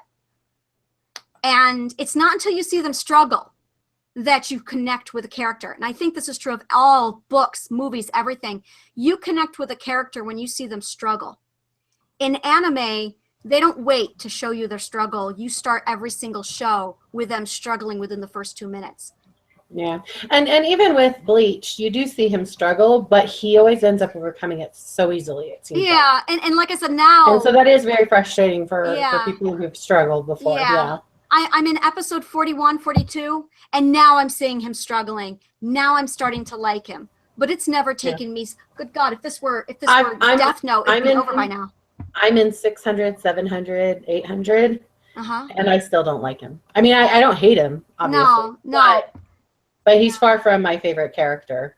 Yeah. And I don't fangirl when I go to animes and see somebody running around as Ichigo and be like, oh my gosh, I have to get your picture. I don't do that. However, when they go as his hollow, I've got a picture from Comic-Con as him in his hollow form. Now I dig his hollow form. I got that one. Yeah. No, I'm crazy over Luffy. I see him and that boy, when I'm in my darkest of days and I'm just like, I want to die. But the cure is Luffy. We put One Piece in and I'm happy. So nothing makes me smile more than watching One Piece on a crappy day. So yeah, anime is really powerful. Has it helped you as a writer help you learn how to develop your character? Yes. More? Yeah, I watch anime at this point literally to take writing lessons. I will take notes. I will sit there and watch One Piece over and over again. I'll watch Naruto and I'll just take notes. What are they doing so well that they've got this down? And when we start a story, we are looking at 6 seasons usually. Anime doesn't. Every time anime starts a series, they have a lifespan of 23 episodes and then it's done. Some animes are as short as 13 episodes. They don't go into it with a mentality of, oh, we're going to be here for a while. In fact, they don't. They do the opposite. We have 13 episodes to get you to love this character, 13 episodes to develop a story, to get you to care. And because of that mentality, Death Note is a perfect example of this. Trigun, I think, had a whopping 25 episodes. It's 1 season long. So time is precious. And they have mastered the art of developing a character, a story, a backstory, and getting you to love these people all before it ends in 13 episodes. And you know what? If more American TV shows took notes from that, we wouldn't get so many canceled so fast. Oh my God. No, it's insane. True story. Oh, geez. Insane.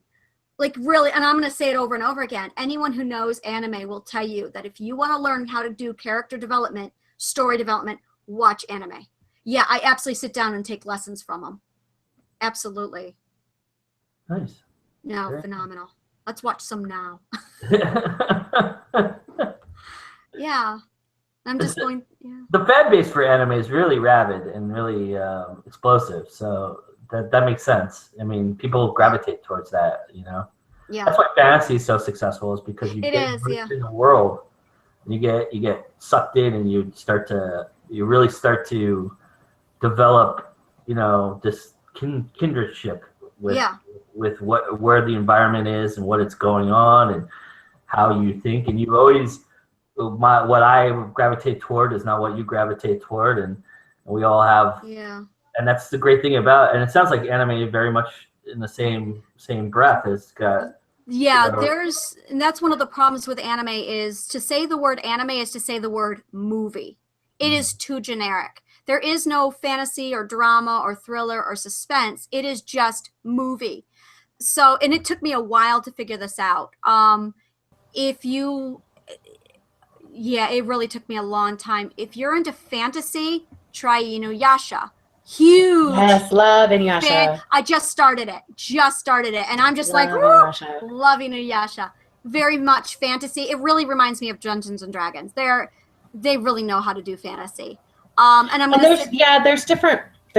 I wish they would categorize them too, because yeah, I saw things like Dragon Ball Z and Naruto when I was a young teenager. Yeah. Not to age myself or anything, and my brother was really into that, and I was like, oh, anime is stupid. Yeah. And then as he got older, he started watching other anime, and he's like, Heidi, you really have to watch this. You're going to love this. And I was like, no, anime is stupid. It's like Power Rangers, but cartoons. And he's like, no, seriously, you have to watch this. And, what was it? It was Princess Mononoke. Yeah. And I watched that, and I went, that's not the same at all as, and then there's some like I don't watch Fruit Basket. I don't watch On High. I don't watch, there's this whole like fluffy side of anime. Yeah, if you are a 13-year-old pubescent boy, anime has got or some my great best stuff girlfriend, for you. but that's okay. Yeah.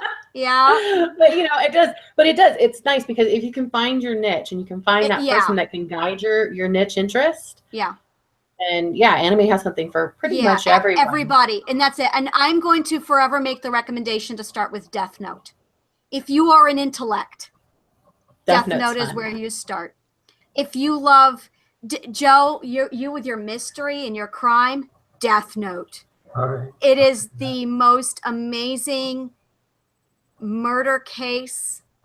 It's a showdown between a murderer and a genius, and they're both freaking intelligent. And it's kind of Sherlock Holmes, but in anime and a teenage boy. It's really fun. Yeah, it's intense. I will forever recommend Death Note to newcomers. It's the anime to start with. It will just. And then there's, if you love the gore and if you're into Walking Dead, then you'll want to go Titans, Attack on Titan. And it's funny because I can't watch that one. It's I haven't started it. Yeah, I haven't started it yet.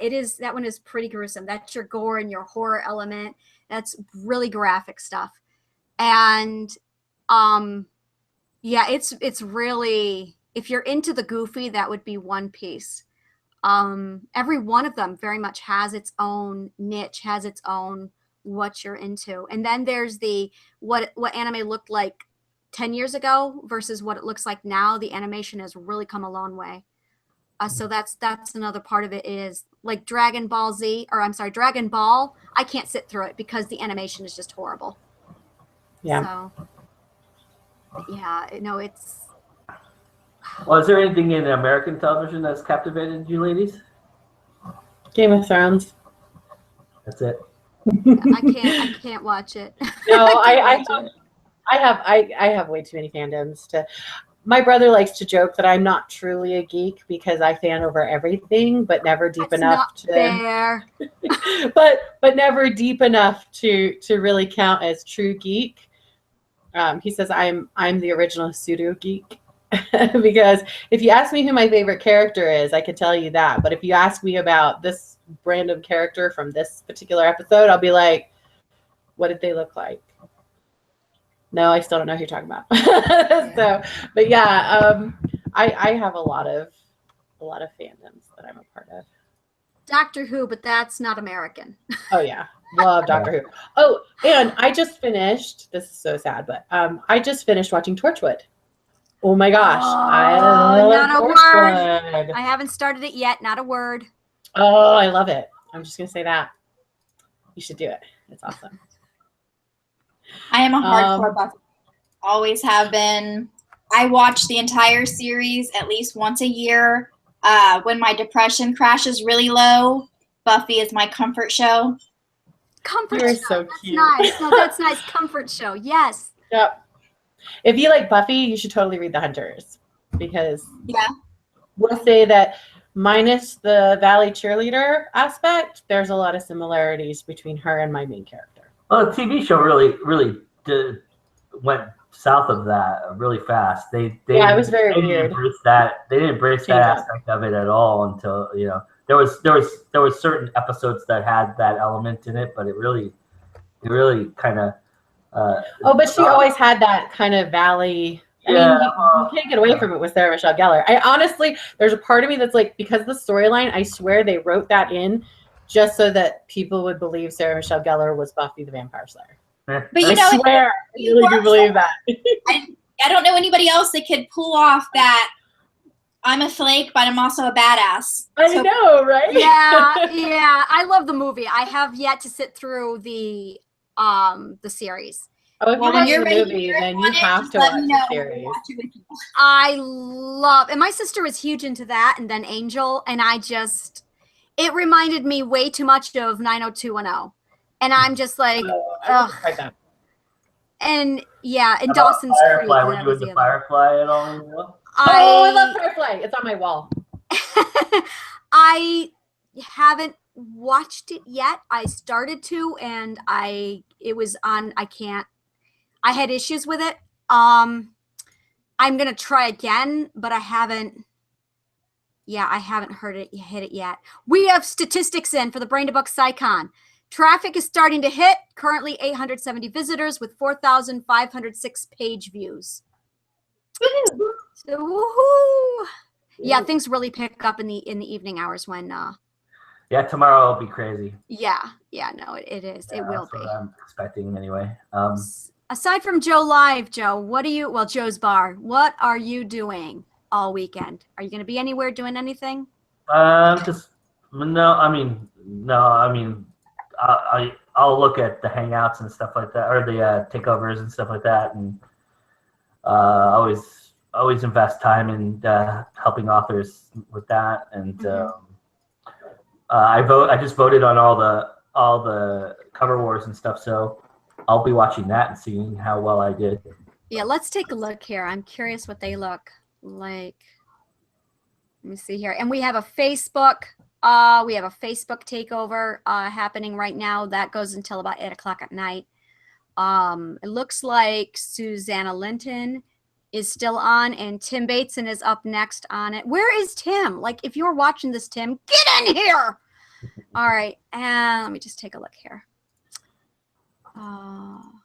So you were mentioning, Amanda, while Angela's doing that, you were mentioning that you felt like the series jumped the shark at some point. Yeah, I just the end. There was so many arcs throughout the series. It just felt unfinished. Like the whole Buffy and Spike thing.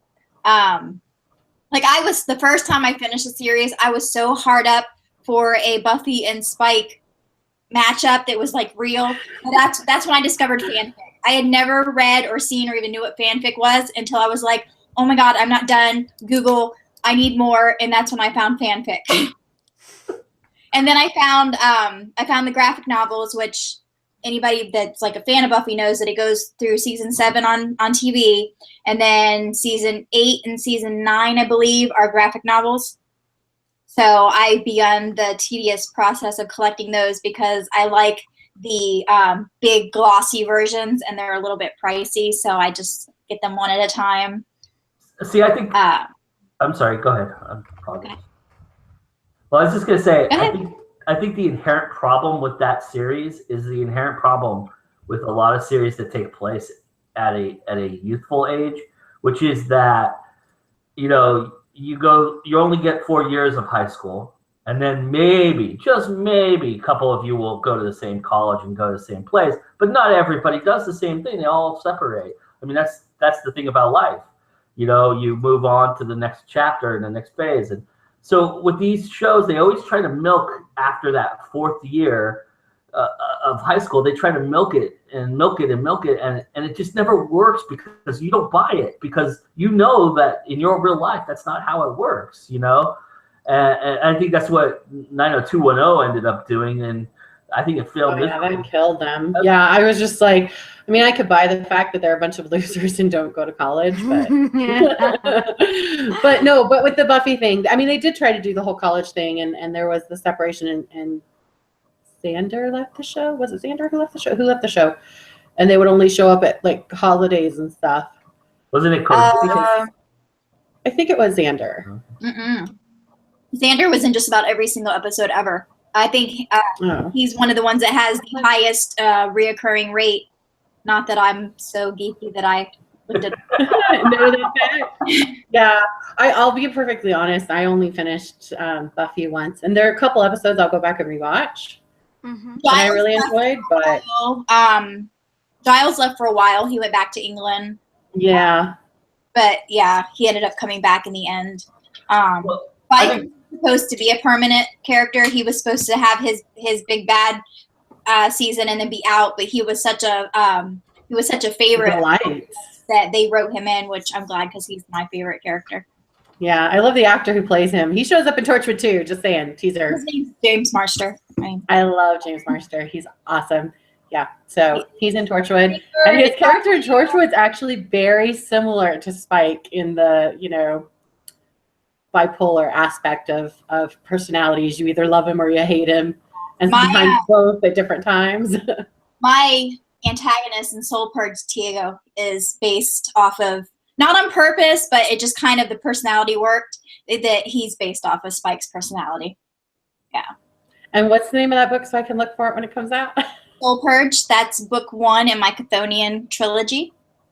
Awesome. I need to read that.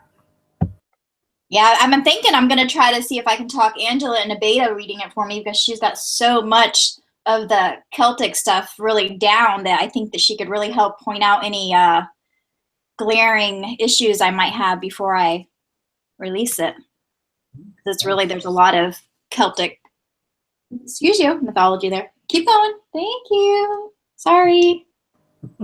But she's such a pretty kitty. That's my Poe. Aw, perfect name. I saw the tail. It has a Poe feel to it. He's got floofy pants. He's one of them. So cute. But see, I like looking at cats. I couldn't have them though. With what Joe was saying, I had that same feeling with One Tree Hill. I loved One Tree Hill, but I loved it the second time. When I tried to watch it when I was younger, I totally lost interest because it was that same thing. They finished high school, and then they did try to do the realistic, everybody going their own way, but you kind of lost your core group, and it just kind of, my interest fizzled. But I watched it again last year, and as an adult, watching that process from them going from high schoolers and then into adulthood, I could appreciate it better, and it's one of my favorite shows. Saved by the Bell is another one that did that and really failed miserably because of that. Mike Pilgrim helped you out, Heidi. He says that it was Oz that left the show. Love Seth Green. I was super sad when he left the show. That was awesome. Thank you, Mike, for helping me with that, because I just I'm not the super fan that Amanda is. I think for Buffy though, the real problem, inherent problem, came when she got resurrected. I think that was kind of when it kind of fell off the rails a little bit.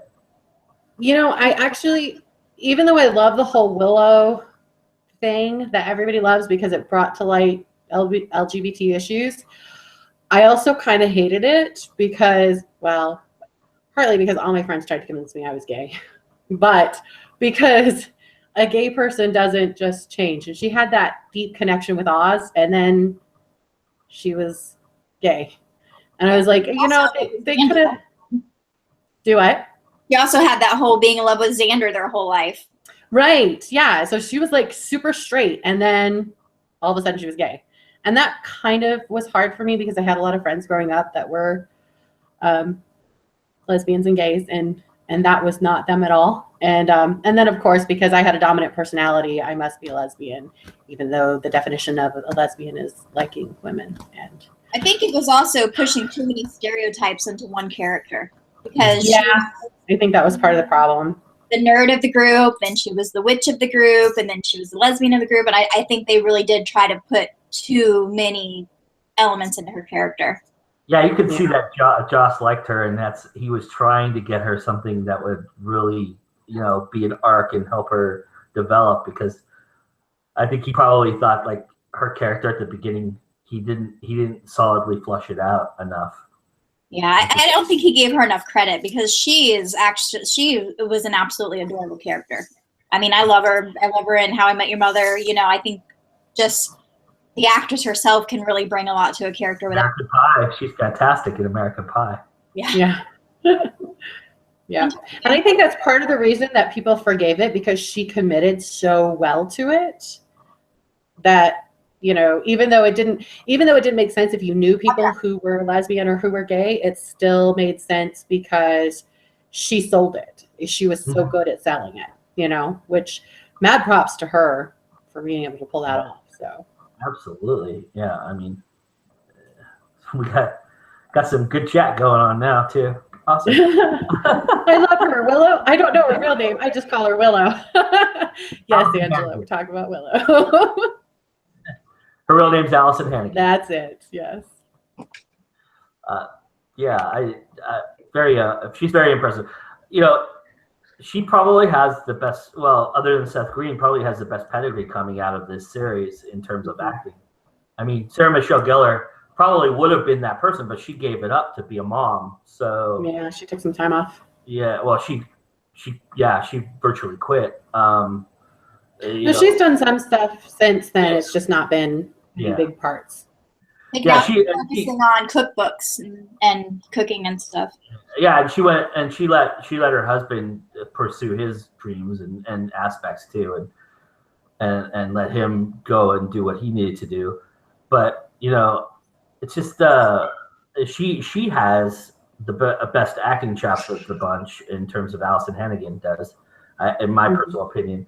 But because she can be. I think that's what was so great about what making Willow work was that she was so different all the time. And she was the only one that really had to juggle all that. And she really did an enormous job doing that. I mean, I thought she was very one-dimensional in How I Met Your Mother. I didn't gravitate to that series at all or that story. And her was, and I thought that they never gave her any credit in that show. But like you see her in American Pie and how she develops in that series and other things she's been in. So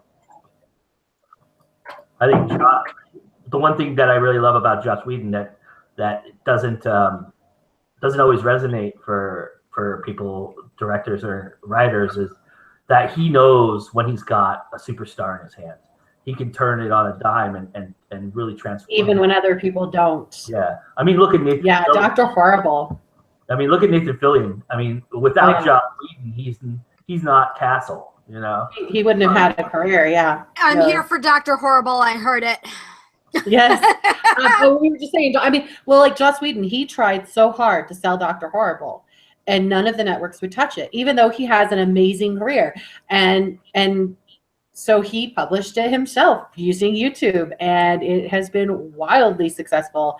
I absolutely love it, and I'm not the only one. But I think he learned after following. It's right up there. It's not that cult though. It's a pretty big following.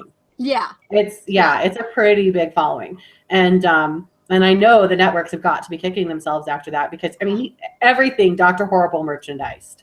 Yeah. He did an amazing job marketing the crap out of that. And yeah, I think that Joss Whedon, one, he writes really great characters. Two, he finds really great actors. Yeah. Absolutely. I think he also shows his passion. I mean, if you look at Cabin in the Woods, is a perfect example of something that he was very passionate about. He resurrected the horror, the campy horror genre because of his passion for it. And I think because he did a beautiful job of being self-aware of what was bad and turned it. It's kind of a comedy horror. I've never laughed so hard at a horror movie. And yet it's very inventive. It's very inventive too because it's a behind the scenes look at something, and it's very cool how they brought all that together and brought it. He did a really. That's probably. I mean, I'm a big Shakespeare guy. Where's my mug? You know, I have my love mug, and I'm a big Shakespeare guy. My love mug and everything, and I really appreciate the little subtleties he added to, you know, Much to Do About Nothing, and it was kind of interesting his take on it, and he kept most of the original Shakespeare in there, although he did abridge it. He went with the abridged version, but that's fine. I mean, I don't think anybody would sit through a 4.5-hour movie, but I would if it was Joss Whedon's. I totally would. I would. I think he underestimated that a little bit, but that's fine. But I also trust his judgment in that he, you know, made the appropriate cuts to make it worthy of being a Joss Whedon film. So, but that's he follows his passions, and I think that's admirable. And he doesn't let studios and and television studios and executives kind of dictate, and he's lucky because of Buffy, he can do that, I think, to a certain extent. But I think Angel was more successful than Buffy ultimately. Yeah, it was, bizarrely. I think he only produced that. I don't think he was part of the directing or writing. No, he didn't want it made at all. He had to sign over the rights to it because he didn't. And it's weird because I love the actor that plays Angel. David Boreanaz. Thank you. That's the guy in Bones. Boreanaz. Yes, I love him in Bones. I hated him as Angel. I did too. I think Angel. I think if that show Angel had come out by itself and Buffy didn't exist, I think it would have been like. It wouldn't have done well at all. I think it would have been a lot bigger because I think a lot of people were anti-Angel because there's a lot of people that are just Buffy forever. So, well, I think it might get a spinoff. What about Dollhouse? Did you guys appreciate Dollhouse at all? I did watch Dollhouse. Do you know what's her name? What is her name? I like it. It's cool. Okay. Yeah, it's true. To see the roles that she plays and to know the type of person that she is in real life, because the roles that she chooses are the farthest opposite from her real life personality that a person could get. Yeah, she is like super, super sweet and bubbly. And Amanda, it's kind of like you and I. We're like super sweet and super bubbly, and we write some really dark shit. Right. I'm just saying. It's very much the same thing but she does. I forget about it. Forget about the old adage that you have to watch the quiet ones. It's the smiley, bubbly ones you have to watch. That's right. That's right. My husband's already said that if he kills somebody, he's coming to me to figure out how to get rid of the body. Oh, jeez. Fortunately, I don't have to worry a whole lot about that actually happening. But he's not wrong. I do know several creative ways to get rid of a body. Yeah, that is something writers are very good at, disposing of the bodies. Like I have, I'll tell you, we need to talk just about how to get rid of bodies. So if ever I kill someone, we have a coal room downstairs. I won't go in it because if I was ever going to kill somebody, that is where I would put the body. And it's perfect. It's earth. You just go down, dig a hole, dump the body in, bury the body, and then completely... I would completely board up the room then, remodel my basement, and make it look like there isn't even a room there. Well, then you can't bury more bodies there, though. But no, that's why you flip houses. The smell would still lift up over the... And then people would be wondering what the smell... You should do the lie first. I will do the lie then. I will do the lie first. But... Can I have the floor real quick? Yeah. I just want to say to the NYPD who's watching this right now that I do not condone this. I had nothing to do with it. This conversation went off the rails on its own. It was not my fault. Please do not come after me and question me. Angela Price is the person you're looking for, not Joe Compton. Thank you very much. Exactly. Well, we have to make that disclaimer for the NSA too. I mean, there's like times where Google where I'm searching a product and I'll put research for a novel in my search terms just so people know it's researching for a novel. It's not actual what I'm planning on doing. Should consider doing. Yeah, I don't even bother. Yeah. It's like whatever. But you know, and my husband, he says I should do the privacy search or whatever, so it blocks it or whatever. It doesn't matter. It's still routed through Google server. No, the search is still it's a different. I don't know. I can't tell because it's probably illegal, so I'm going to shut up now. Dark web's not illegal. It's just where all the shady stuff is. But you only fall into shady stuff if that's what you're looking for. Yeah, that's what. Well, I would probably fall into some pretty shady stuff. But you guys are overthinking the body thing. You just need a pig farm. Do you know how hard it is to find a pig farm? Google pig farm. You're in Alabama, aren't you? No, I'm in Ohio. Oh. I can't answer for you. Home of the pig farm. I can tell you honestly and sincerely that I know that there isn't a pig farm within 100 miles. There isn't a pig farm big enough to dispose of a body within 100 miles of where I live. Also, that was for book research, just to be clear. But my philosophy is that I don't worry too much about them wasting their time chasing me because I am the most boring citizen in the whole wide world.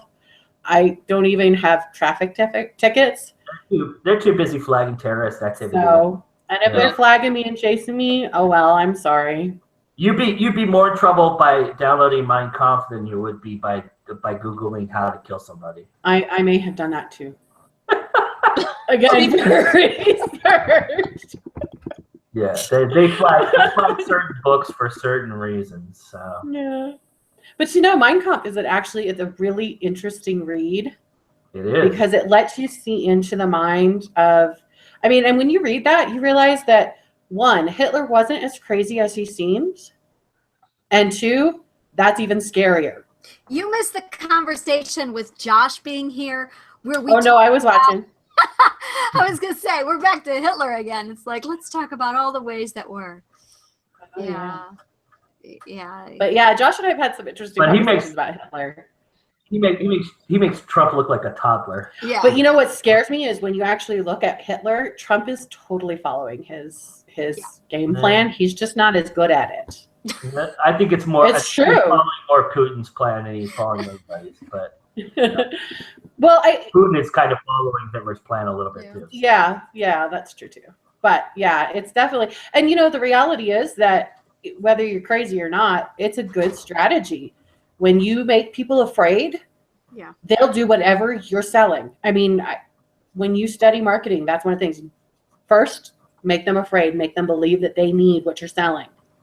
And fear is one of the strongest motivators. It's more stronger than love. It's even stronger than passion. It's even stronger than anything else. If you can make somebody scared, they'll buy your product. Now, see, you just got flagged. Primal. Oh, sorry, Joe. I was just gonna say you just got flagged, Heidi, because the tobacco industry is now going to chase you down for saying that. Why? It's true. No, seriously though, because for 50 years. Yeah, but it's absolutely true. What it does is it triggers our flight or flight instinct. That's one of the most primal instincts. We're also, and then it also counts on the herd mentality,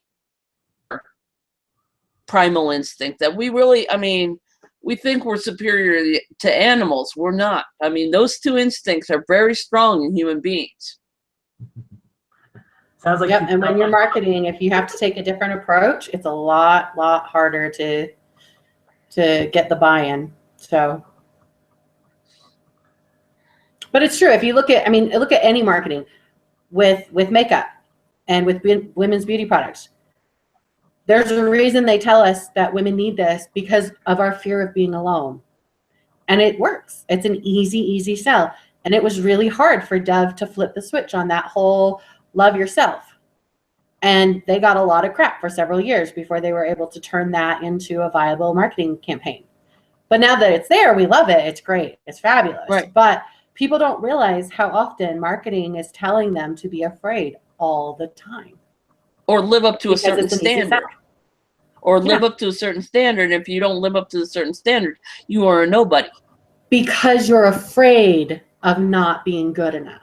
Right, exactly. Because you're afraid of not being successful. You look at it, there's so much fear that's used in marketing, and it breaks my heart. It's friggin' BS. Yep, most of it is, absolutely, but it's an easy sell. And that's exactly what Trump did. He used the easy sell. That being said, this segment is sponsored by Dunkin' Donuts Original Coffee. It's a beautiful coffee. It's just original. You have to drink it because if you don't drink coffee, you will die. So drink it. Well, unfortunately, Joe, if I drink coffee, California wouldn't have an energy crisis. So you're one person you can't market. I'm one person you can't market to. Oh, gosh. That's the problem with having a sensitive body. It's just like, there's certain things I avoid. Or if I intentionally use them, like I'll drink a Mountain Dew if I need to, if I need to pick me up, if I need the extra energy. But there's certain things I just avoid because I know the implications. What in your mind has been the strangest thing you've ever Googled? You've got mail. Mind control. a lot of conspiracy theories, and and what's fascinating about the conspiracy theories is they link to other conspiracy theories, which you get into this really weird. Because you got to understand the conspiracy theories on the surface, they're they're manipulating people through fear, but at the same time, the logical arguments that they're making for these theories, holy, Manoli, I'm trying not to swear here, because the logic is just, it's almost flawless. It really, because what they do is they hit you with the emotions first, and then they hit you with the then they hit you with the logic. But the problem is you've got for everything, and it gets to the point where it muddies the water and muddies the truth. And you really, in this day and age, you almost have to look at things from like 5 different sources just to make sure it's true. Yeah, I got deep into the 9/11 one, which led me to the moon landing one, which led me to stop wasting my time. But there is an amazing amount of things you can read about, talk about, learn about, and you have to take it with a grain of salt, but at the same token, you have to take it in and ingest it, because behind every crazy kooky theory, there is some little bit of modicum of truth about it. There's something amiss, and I think that's where conspiracy theories really thrive. Is that there's something amiss, and there's a mystery that has to be solved, and we as human beings have this nature to try and solve it, and there's just something that's off, and we all feel it. There's not a person that doesn't feel like something happened on that day that was off. Right. The same with, the moon landing is a little different. I think that's a little out there, but like JFK's assassination is very similar. People who lived on that day have been affected by it their whole entire life. Like our generation is going to be affected by 9/11. It's inevitable. Every day of your life, that's the event that's going to define your generation. You know, and so there's something to that in terms of that. It just feels off, and why can't we get it to feel right? Why can't we put that puzzle together? But then you got other things like I remember when attack happened, or the one at Sandy Hook, and you got people claiming false flag events. Some people have even claimed that 9/11 was a false flag. Yeah. How do you justify calling something a false flag when there was human tragedy? It goes back to you got people. Because you got people who want to deny the Jewish Holocaust. You got people who want to deny the Armenian Holocaust, and yet we have another Holocaust going on in Syria. I don't mean to be political here, but I actually visited Kesef, Syria, our enclave, and from what I've read on Wikipedia and stuff, it's not surviving very well. How can we both accept that tragedy and consider it a conspiracy theory at the same time, when it shouldn't be happening at all? Because the people who market that, but that's a different story. Yeah, but the people who market that as a different take, as an alternate fact, the people who market that are smart. They're using fear to market it, and it goes right back to what we were just talking about. It's all fear based, and it's marketing it, and they're smarter than most people give them credit for in marketing it. You're searching for the right pieces to fit the puzzle, and somebody's presenting it to you. It's only natural that some people are going to gravitate, and it doesn't mean that those people are stupid. It just means that they're searching, and they want to find something that that makes sense, you know, and that's where people gravitate to conspiracy theories, is because they start to make sense after a while if you go deep enough into them. And when you go really deep into the whole false flag, they're not denying that the deaths happened. They're not denying that at all. Right. What they're saying is the government or whoever the organization, the shadow government that they're referring to, is so diabolical that they're willing to kill thousands of people to achieve their agenda. And you know, honestly, that's even scarier. Yeah, no, it is scarier. I mean, why do we have to? I mean, it gets back to the whole animal evolution thing. How are we more superior to animals if we are still killing ourselves? Well, animals kill themselves every day too, though. Animals kill themselves every day. But most animals don't kill for pleasure or for ideology. They don't kill except to survive. Most animals. There are a few exceptions. Yeah, I mean, but most animals, they don't. Yeah, the animals don't have the same cognitive functions that we do. So. But you have to ask yourselves, would they do that if they did? Yeah. I don't know that they would. And the thing is we don't know what cognitive functions they have, because I have seen intelligence in animals. So I don't, you know, they're not stupid. Yeah. That's true. That's true too, yeah. I mean, I don't know. Our world is just it's going one direction or the other, right? I mean, it's tough to kind of gauge where we're going to be in 5 years, because it just seems to be every time we take 2 steps forward, we take a couple steps backwards. I think a certain amount that depends on who you listen to too. Right. Well, that's what I was going to say. You have the way that we have social media and internet today.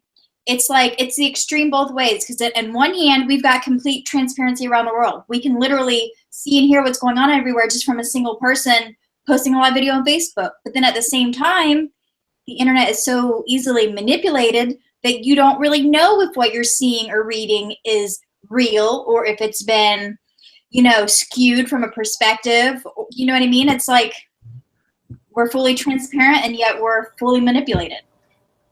Yeah, I was laughing this morning because I got a thing from Facebook that's how to know if your news source is a legitimate news source.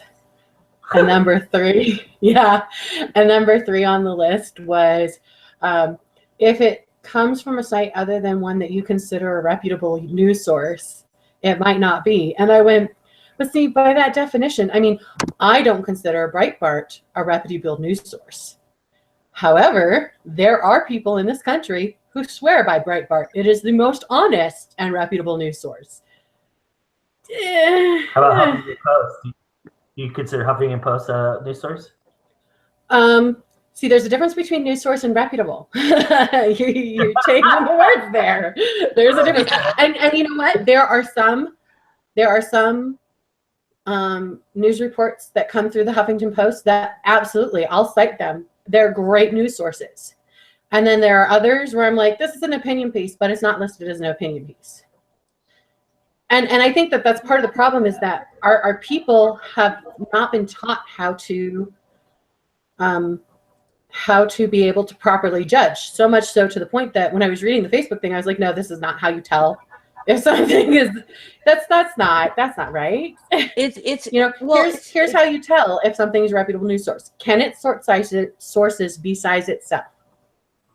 Can it point to outside sources besides itself? Is it trying to push an opinion, or is it simply giving you just the facts? And the more it's pushing an opinion and the less it's giving you just the facts, the less reputable the news source is. And I'll be perfectly honest, I get most of my news from late night television talk show. You know why? Because I know that they're just giving me their opinion, what facts I'm interested in learning. But at least they're perfectly honest about what they're doing. They're just giving me their opinion. Right. Whereas the New York Times, the Post, the rest of those, they're not doing that. They're pretending to be reputable news sources.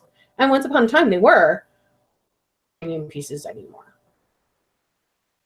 Yeah, but what happens is it's easier I think it's like rational thinking, logical thinking, or something like that. I'm not sure what critical thinking. That's the term I want. Critical thinking. In college, I took critical. I mean, and even before college, my teachers, critical thinking. My dad challenged me with critical thinking. I grew up around the influence of critical thinking. So yeah, I'll judge things more harshly.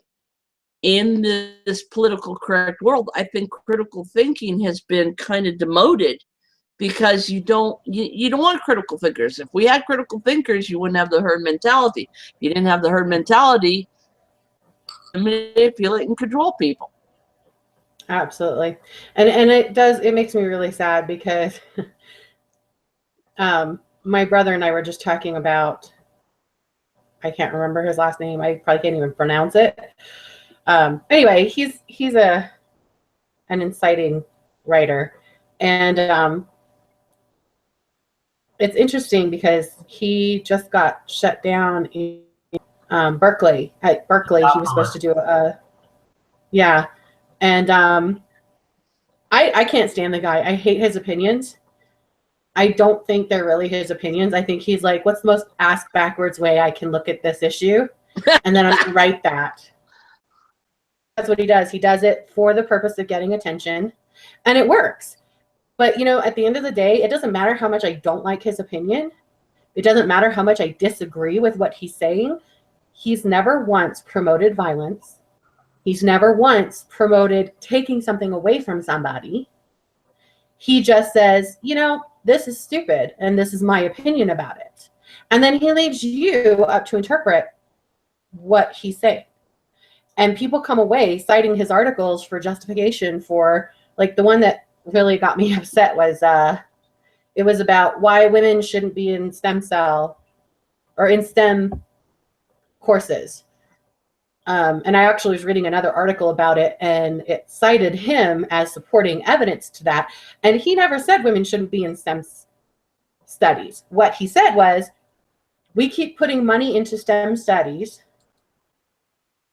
college in STEM fields, and then women drop out of college or drop out of the field at such and such a higher rate than men.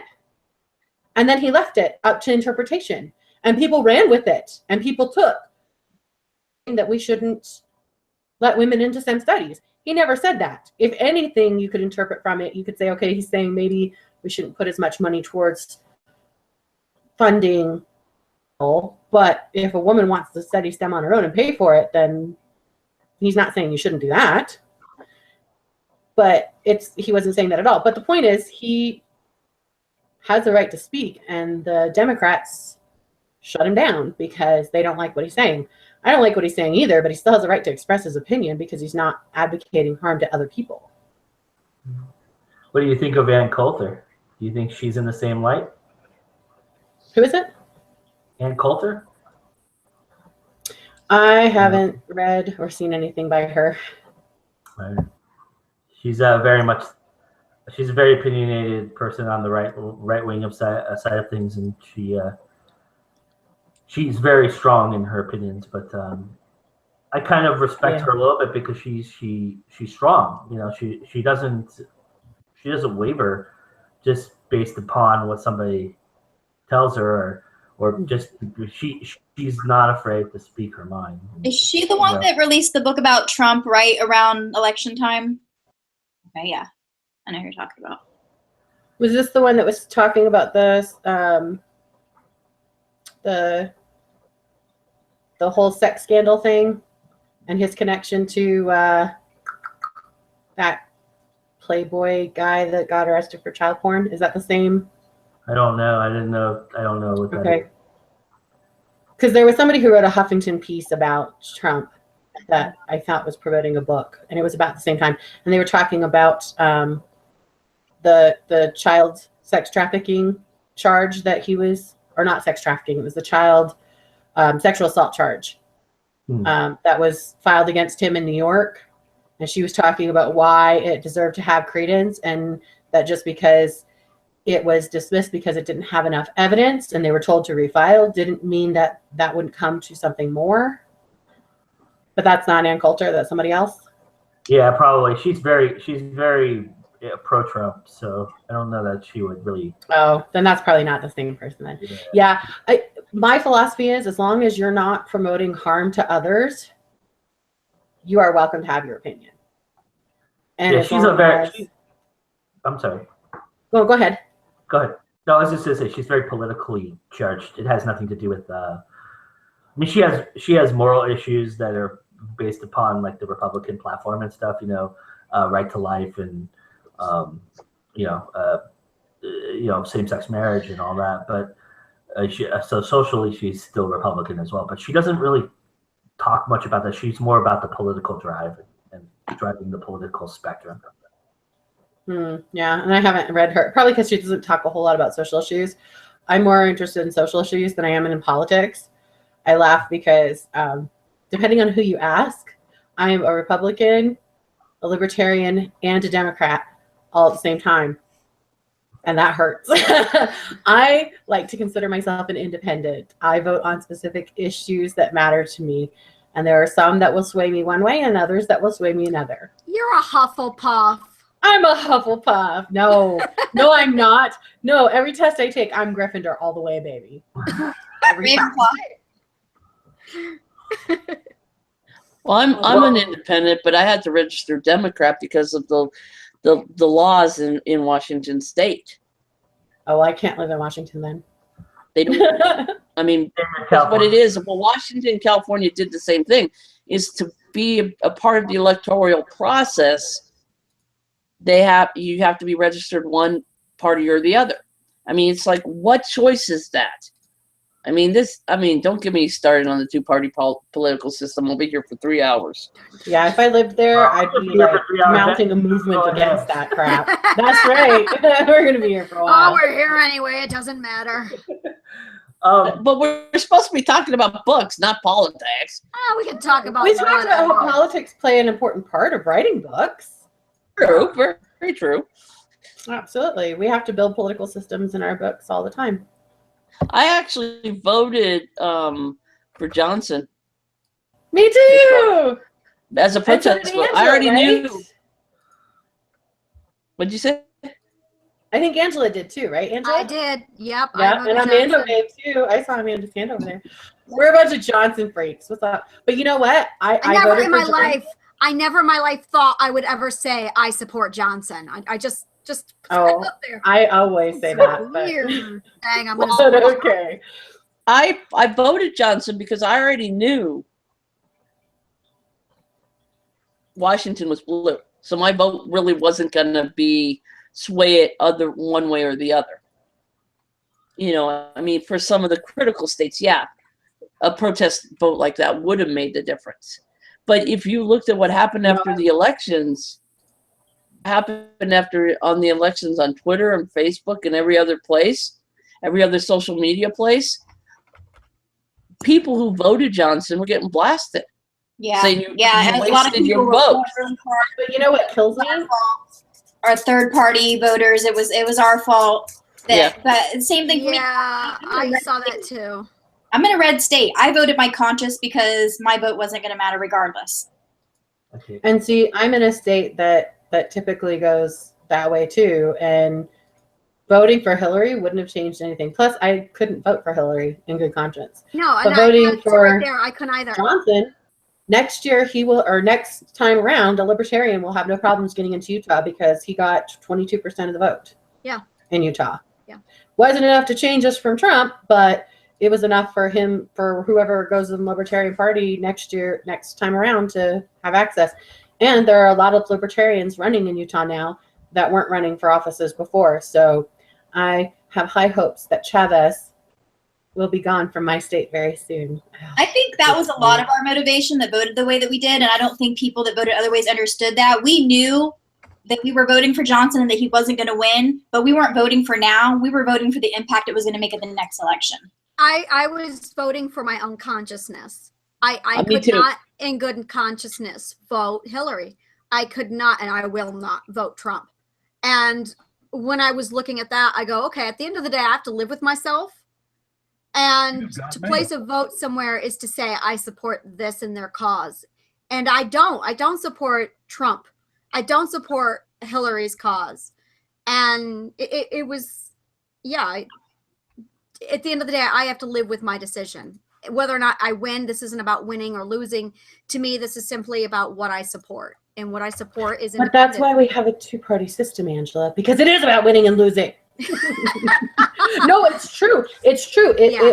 And if you go dig into the conspiracy theorists, I'm not one. I'm just going to say, but I have spent enough time with them. My husband might be one. Just saying. To understand, they're not as crazy as they come across sometimes. Seriously, I promise. There is this plot to control the masses, and it's so much easier to control the masses when there's only two options, because it's a system of duality. You know and what it's not just in politics, it's in everything that we do. We don't if you look at, that's all. We're just not conformists. That's what it is. That's all. No. That's all it is. But you know, it is truly the goal is to give people as few options as possible, so that you can control the outcome better. It really is. All you need to get is about 10 million to, well, actually more like 100 million more. Well, not 10 million would probably, what was it? 3 million? 3 million? You're discouraging me. So all you have to do is get 2.5 million more people to think like everybody thinks, and then we won't be conformed. Change the system. Yeah. But you see, that's and then when we do that, we'll have to change things. Sorry, Heidi. Sorry. That goes back into the fear and the herd mentality. I mean, if you're going to be different, you lose the protection of the herd. Good. That's a scary place to be. That's a really scary place to be. That's why we go make our own herd. But the thing is yeah, we are the beginning of a herd. Our own herd. No, I'm a pack. Wow.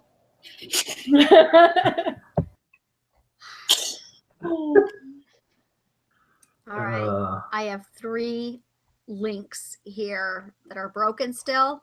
Everything else on Blog Hop is fixed, and I just got done fixing the other side of it. So everything should be up and working now. So, you want me to look at those 3 links? They're one of them was when I pasted and cut, because of the way WordPress was, it literally did I pasted one link and it took 3 links and pasted that one link and cut it in. That happened about 4 different times. I got all of them corrected except one. The other, there's something on her own site that's not working. It brings up her site, but it says page not found. Okay. Right. So that's that's definitely her. Yeah. And then the other one is, I can't find it. I just, again, it was the, I pasted the link in and it covered 3 different links. Wow. So I have 2 people who need to get a hold of me with their proper links, and then that one person needs to fix what's happening on her site. So, but yes, other than that, Blog Hop is now up and running. Brain to Books Anthology is live for purchase now. So we have our first Brain to Books Anthology that's released. And what was the topic? Everything. It is for the love of story. It is just a celebration in story. So it's not, I don't do well with themes in an anthology. So it's just celebrating story in general. We have poems, we have a lot. We have fiction, young adult, science fiction, steampunk. It's a little bit of everything. Romance. And a little bit country, a little bit rock and roll. Yeah, a little bit country, a little bit rock and roll. Yeah. And we're going to be doing another one next year. So a few people have come in and said that they're planning on contributing for next year's anthology. So get writing. Yeah. Next year I want to do prose instead of a poem. I just couldn't think of a poem. I just couldn't think of any prose my brain was already thinking about too much. Yeah, no, I've completely remodeled the way I'm doing next year. Like, I have really changed how I'm doing next year. So I'm looking forward to it because, yeah, I'm looking forward to executing all my lessons. And you put it on the list, right? It's on my list. Yep. Okay. No, it's So I think I can finally stop working and actually knit. Just, Well, or enjoy yourself. I am. That's exactly what she's doing. Yeah. She's gonna knit and talk with us. See, How that's much fun. Like this is, I actually am done with this project and I'm ready to start something, but I just have to wait to finish this off. So. Well, we got 93 more visitors, and we'll break 1,000 on the site. Woohoo! So I think we'll be breaking at least 1,000 visitors today on the B2B SiteCon site. Yeah, and I'm like I said, usually around 7 o'clock to 9 o'clock is when that things pick up, and then tomorrow it'll be rocking. So. Yeah. But, is anyone joining us tonight that you know of, Joe? Any plans? Josh said he might be back later. I don't know if he will be. No, nobody's reached out to me and said they would be here, but people just said they'll be back on later is all they've been telling me. So. Okay. Shane I'll said be back. I'll jump in at least once or twice. Yeah. Shane said he was going to be here for the majority of the weekend, so hopefully he was here. He was here a lot last year, so. Yeah. And I'm so glad he stepped in. I was really worried because he was really fun to have last year. So. I have to taxi my daughters back and forth to work throughout the day, Saturday and Sunday. But outside of that, I've blocked off my entire weekend for B2B. So woohoo. I'll be here. And I'm babysitting a certain machine, so I have to be here. Yeah, she's the site's babysitter. Is your shirt all books? Is that what that is? It is. Books. How cool is that? And it's from LuLaRoe. Ooh. I don't know what that is, but okay. It's that really popular leggings company. Oh, like Lululemon. I have not gotten any bad products from them, and I have tons. I have not had any problems. But yeah, I've seen the news stories that there's been some complaints, but everything I've gotten has been fantastic. Dee Dee! Well, hello! I'm slimming down, so when I slim down, hello. I know how it goes for me. Yeah, they're doing a whole Meggings line now. Are they? Oh, gosh. Really?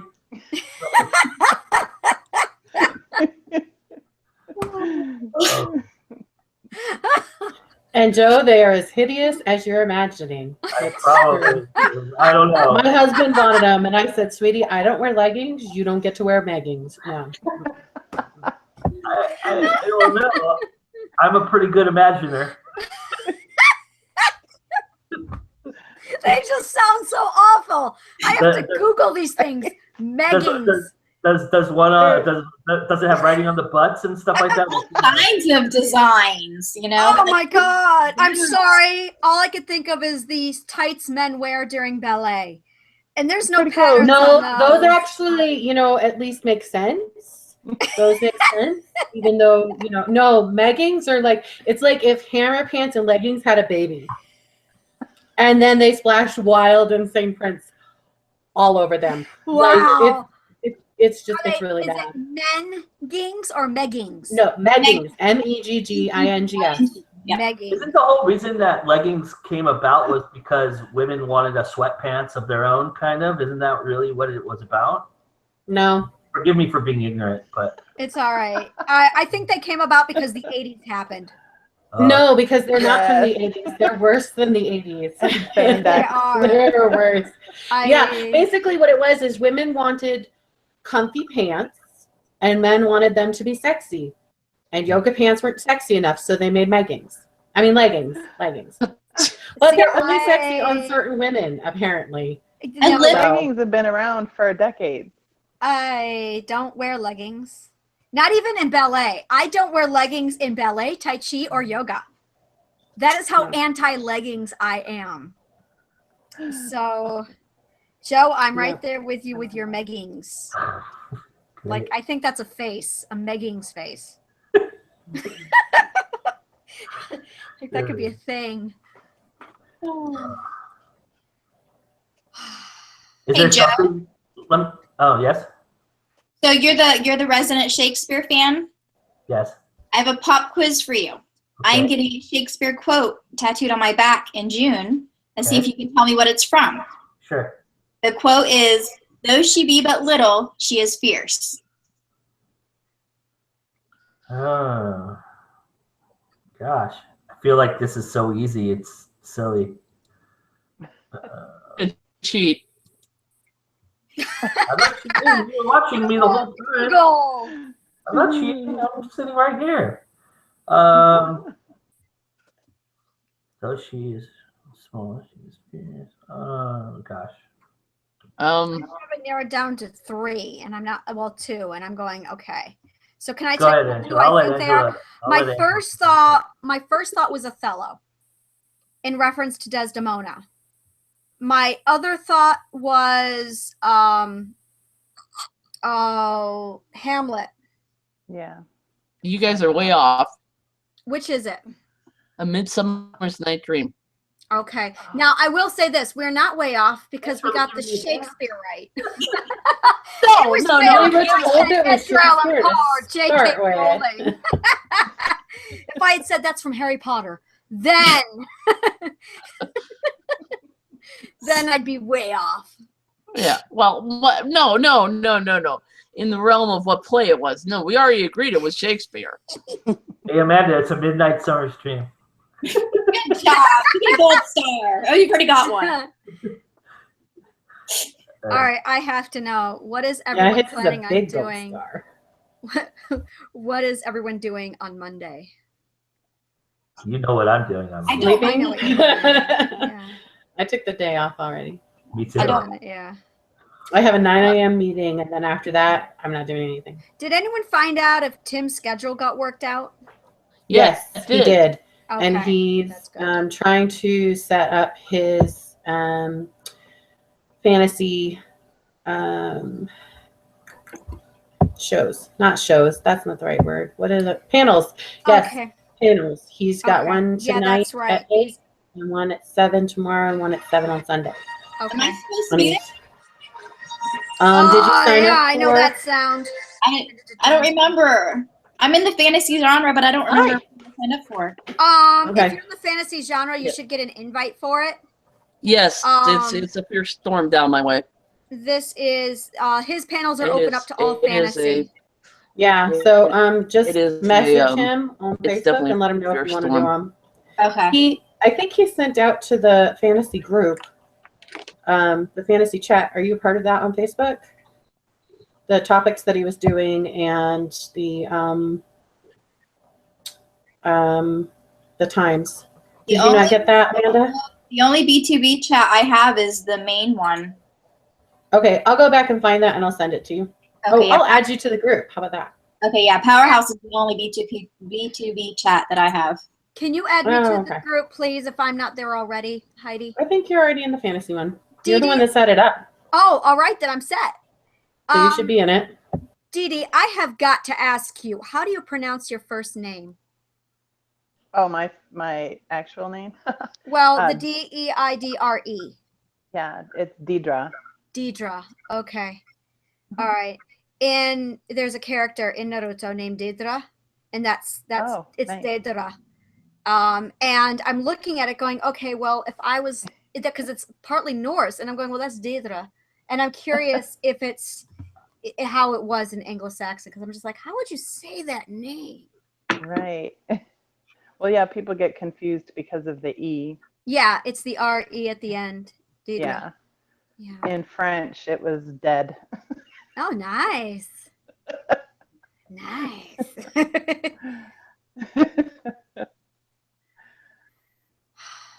But yeah, my parents took it from a movie, Betty Mhm. Davis. Oh, okay. I was gonna say what movie.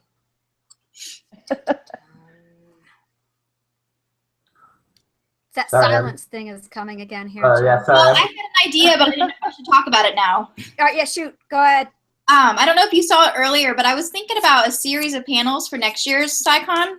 Oh, yes. And I was thinking about, the whole book versus movie debate thing. That's done a lot. But what I was thinking was getting people who have only read the book version versus people who have only seen the movie version and having them answer the same set of questions. Like, in a book club, you would have discussion questions on the book Like that. so that we could see if the people who watch the movie pull the same conclusions as the people who read the books when they get those critical questions.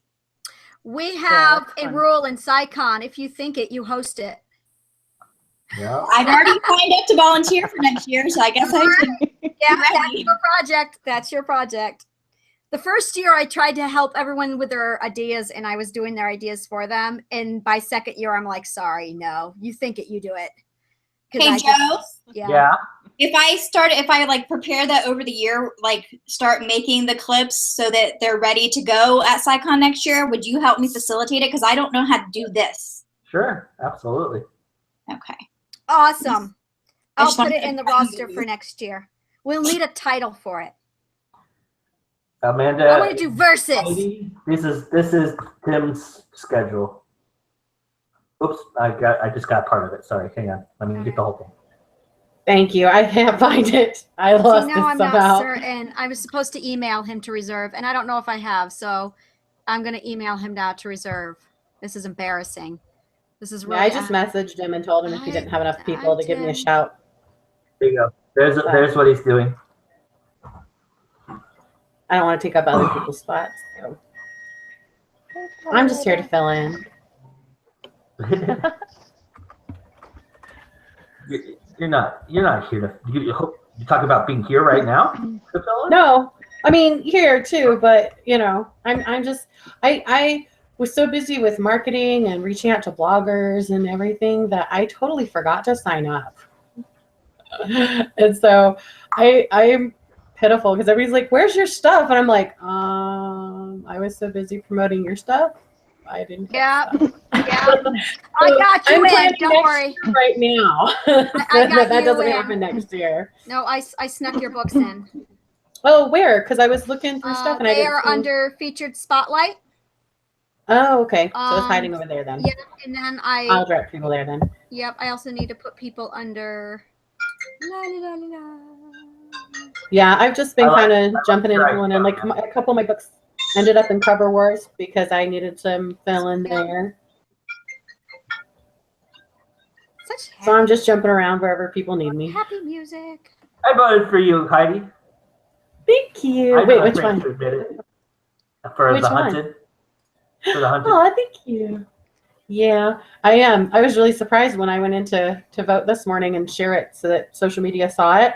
And I was like, oh my gosh, Penslinger got a whole bunch of votes. How did that happen? I never thought, I wasn't supposed to win. I was just supposed to fill in. I don't know if I'll win. I'm surprised. No, I have Berrigan in the tournaments. I don't have a cover in the Cover Wars because there's a month. Go ahead. I didn't have the heart to tell Josh this when he was on, but I voted for him up until he met Ian Troy, and then I had to vote for Ian Troy. Aww. But Ian Troy is the quintessential character for me. So. Are you referring to? See, now I have to go look. Is that character tournaments or is that? That was the character tournaments. Yeah. Okay, all right. I voted for Annerfeld all the way through, though. So, I think that cover is fantastic. Yeah, it is a nice one. I mean, I voted. Truth be told, I voted down party lines, but I also did keep into consideration into the later rounds which cover I preferred. So, right. I tried to be fair and balanced, but I like Fox News. I failed miserably. Yeah, I tried to focus on. It's funny. I've noticed that if I can't decide which one I like more, I'll look and see which one has less votes, and I'll vote for that one. I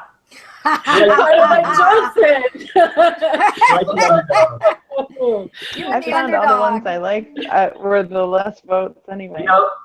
Yeah. The funny thing if you hover over it, it shows you how many votes each one got in each category, in each section. The funny thing is that there's always one of those that goes all the way to the end. Always. And I've done those bracket fives probably 20 times in my life, and I can tell you right now that there's always one that surprises me that gets all the way to the end. Yeah. It's amazing to me. I mean, it's not that I don't disagree with them voting for it. It's just interesting because, it's not the cover you would have picked. Yeah, well, you have it seeded too, and I know that's the way that they do it. Probably you guys probably didn't mean for it to. You probably were more random than they actually seeded it, but. Oh no! I was very careful with my lineups. I tried to take covers that were similar, until I didn't have that anymore. So like if there was 2 covers that had a lot of yellow in them, I would put them against each other. If there were 2 colors that had a lot of red or blue.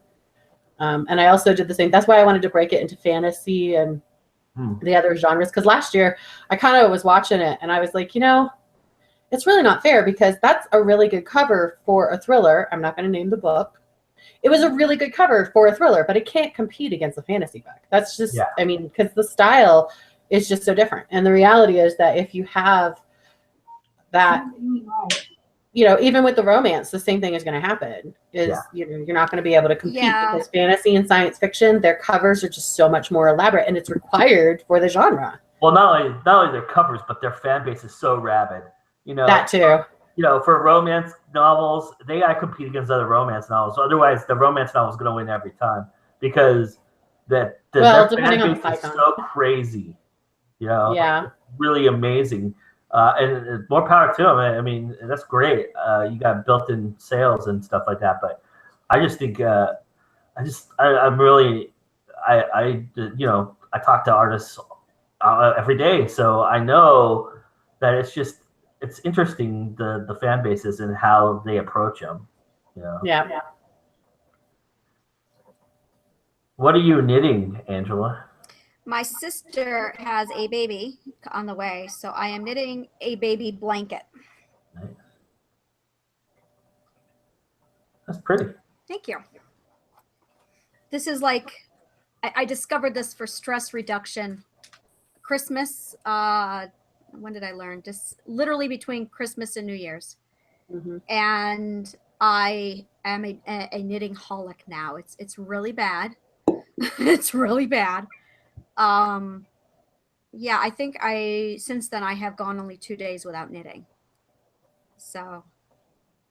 See, I tried it as a stress reducer and it just made me more stressed. It's that is not an art form I am good at and it makes me angry. It's fine so long as the cat is not on it. We discovered that my husband's cat is a string kitty. And when I started knitting, the first thing, this cat does not sit near me. I'm dead to it. As soon as I get string, it's suddenly in my lap when I knit. It eats my string. I'll pull on the string and I'll have to pull it through the cat's mouth.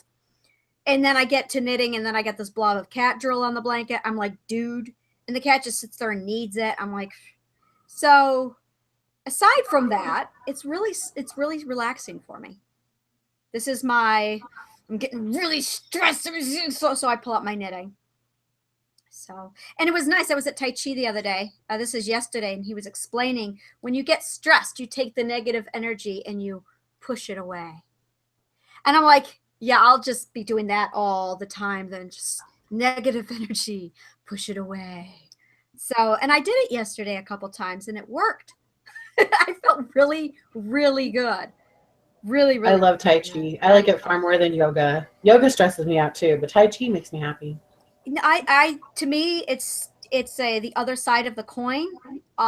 Each one of them is only 50% of an exercise.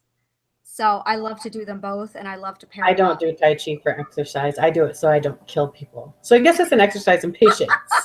But definitely not for real exercise. And that's probably why I hate yoga, because it's too much like exercise. It is real exercise. And I know I love them both. I absolutely love them to pieces. And then I use my Calm app. We need to talk about mindfulness. I need to get Corey on here. And I started working with the it all stopped a while ago, actually. I got a Time Magazine's mindfulness issue. And it was mind-altering. It was absolutely amazing what I picked up out of that issue. And they talked about the Calm app and stress reduction. And to help with my PTSD, I applied a lot of what I learned. And that in itself, just a moment. Oh my goodness, what a tail! Oh my goodness! What a tail! No, the baby kitty cat. That's a cat. Your cat. I told you earlier. My goodness. I heard the yip and I look up and I see this fluff. This is Poe. Here's a baby. Oh, Russian blue. He's a needle, what is it? Nibble lung? Oh my goodness, you are beautiful. Fuzzy, fuzzy, fuzzy, fuzzy. Why are you biting me? Oh, because it's happy. He's like, why are you sticking my face in the camera? What a gorgeous tail. Okay, so focus. Right. So, when I was doing to help with the PTSD, I started mindfulness, and it also recommended yoga. So I started with mindfulness, and then I branched out from this Calm app into yoga, and it was like, this is amazing stuff. And I went and was at my doctor's appointment, and she recommended Tai Chi there. So I started that up, and it was like, it was the yin to my yang. That's yeah. So I love it to pieces. I have to try that. I do yoga, and then I do the mindful breathing. I have this torturous Fitbit thing. Oh yeah, yeah. And one of the things that it has is it makes me sit down and stop and do these 2-minute long deep breathing exercises. Ooh, I did all not these know like that. glittery stars as a reward if I do it right. Yeah. Oh, that's cute. Yeah, no, Tai Chi. I love listening to or seeing your posts on Facebook, Amanda, about the Fitbit journey. I gotta see those. I had no idea. I gotta hold on. I gotta Google this device now because I want to know how much it is. It's called a Fitbit. Yeah, Fitbit. Fitbit. Yeah, every time I read your post, I'm like, James, you know how I said I wanted a Fitbit? Never mind. Not at all. Oh, that's cheap. I love your posts, though. They're hysterical. Yeah, I have the Charge too, and it syncs with my phone too. So like if I'm away from my phone and I get a text or a phone call, it comes up on my screen, and then it links to an app on my phone and my iPad that tracks like as much as I want it to stalk me. It tracks my sleeping, which has actually been really helpful with my insomnia to really see where I'm sleeping and where I'm not and try to fix it. I can't. Oh no, I would love to do these, but I can't. Tracks everything: food, exercise, steps. See, I just can't. I'm the same way, Angela. I can put it on my neck. I can put tracking. it on my ankle. Oh no, I cannot wear things on my wrists. And I'm just like, oh, I'd love to. You don't have to wear it on your wrist. I mean, it depends on what you want to track. But I'd want to track the breathing. It was the 2-minute reminder that I need to stop and do stuff. It'll still do that. You don't have to wear it on your wrist. Okay. It'll still do that. Yeah, when I'm working all day. Well, go ahead. Sorry, go ahead. When I'm working all day and I'm sitting at my desk, it actually vibrates every hour at 10 till. And when I look at it, it'll tell me, get up, take a walk, spend 10 minutes walking. Yeah. You've been sitting, whatever. Yeah, no, that's a good chunk of the problem is we spend way too much time in front of the computer. Way too much time, I say, as I look into the computer. Too much of our time in front of tech. And what I've been trying to do when it's not PsyCon is I will tech cleanse, and which is going a day or two without any technology, and I mean none. No TV, no radio, like go back primitive. And that's the days we spend the day in the garden, and for TV at night we start a fire and we sit out by the fire and talk.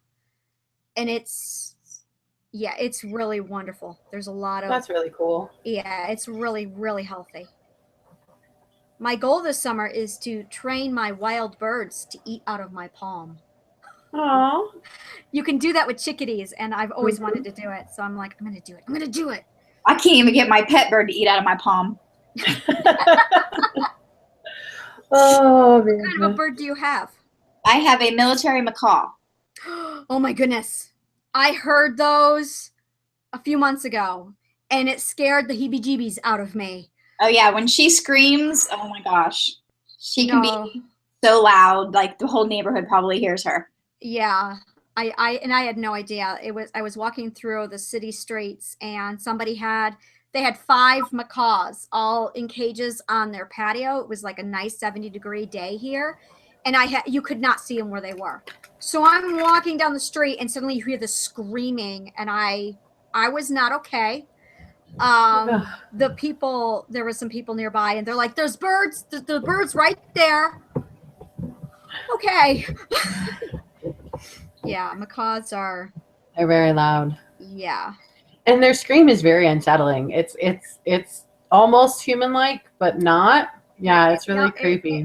It's a lot like a screaming human being or a screaming animal. It's bad. Well, that, and she's got two. One is just her regular, like, pay attention to me screech, and the other one is her agitated one. And the agitated one is really, she sounds like she's choking on her tongue in between every inhale.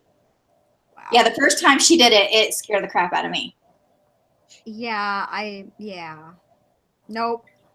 I have chickadees. I have wild chickadees outside. It's my favorite bird. And it's because of the chickadee that I will probably never move out of New York.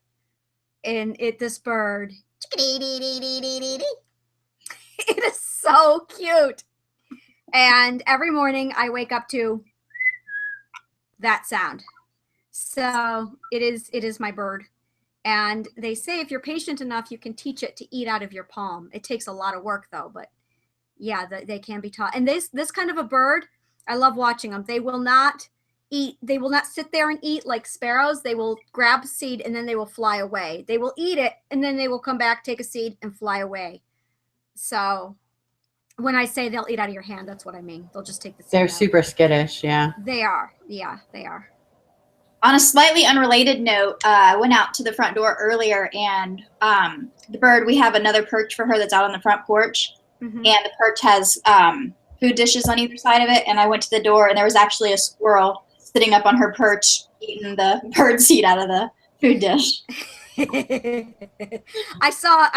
We have a squirrel issue here, and I looked out this morning. I see this thing. I'm like, is that a cat? What's in the, oh, it's a squirrel. It is just a little rat. They get big though, especially if they're eating off of your seeds. Where do you live? You're in Ohio? Oh, yeah. No, Amanda's in Ohio, yeah. I'm in Ohio. You're in Ohio. Where are you? I'm in Utah, and they don't have squirrels, and it makes me super freaking sad because I love squirrels, and I grew up feeding squirrels in Montana.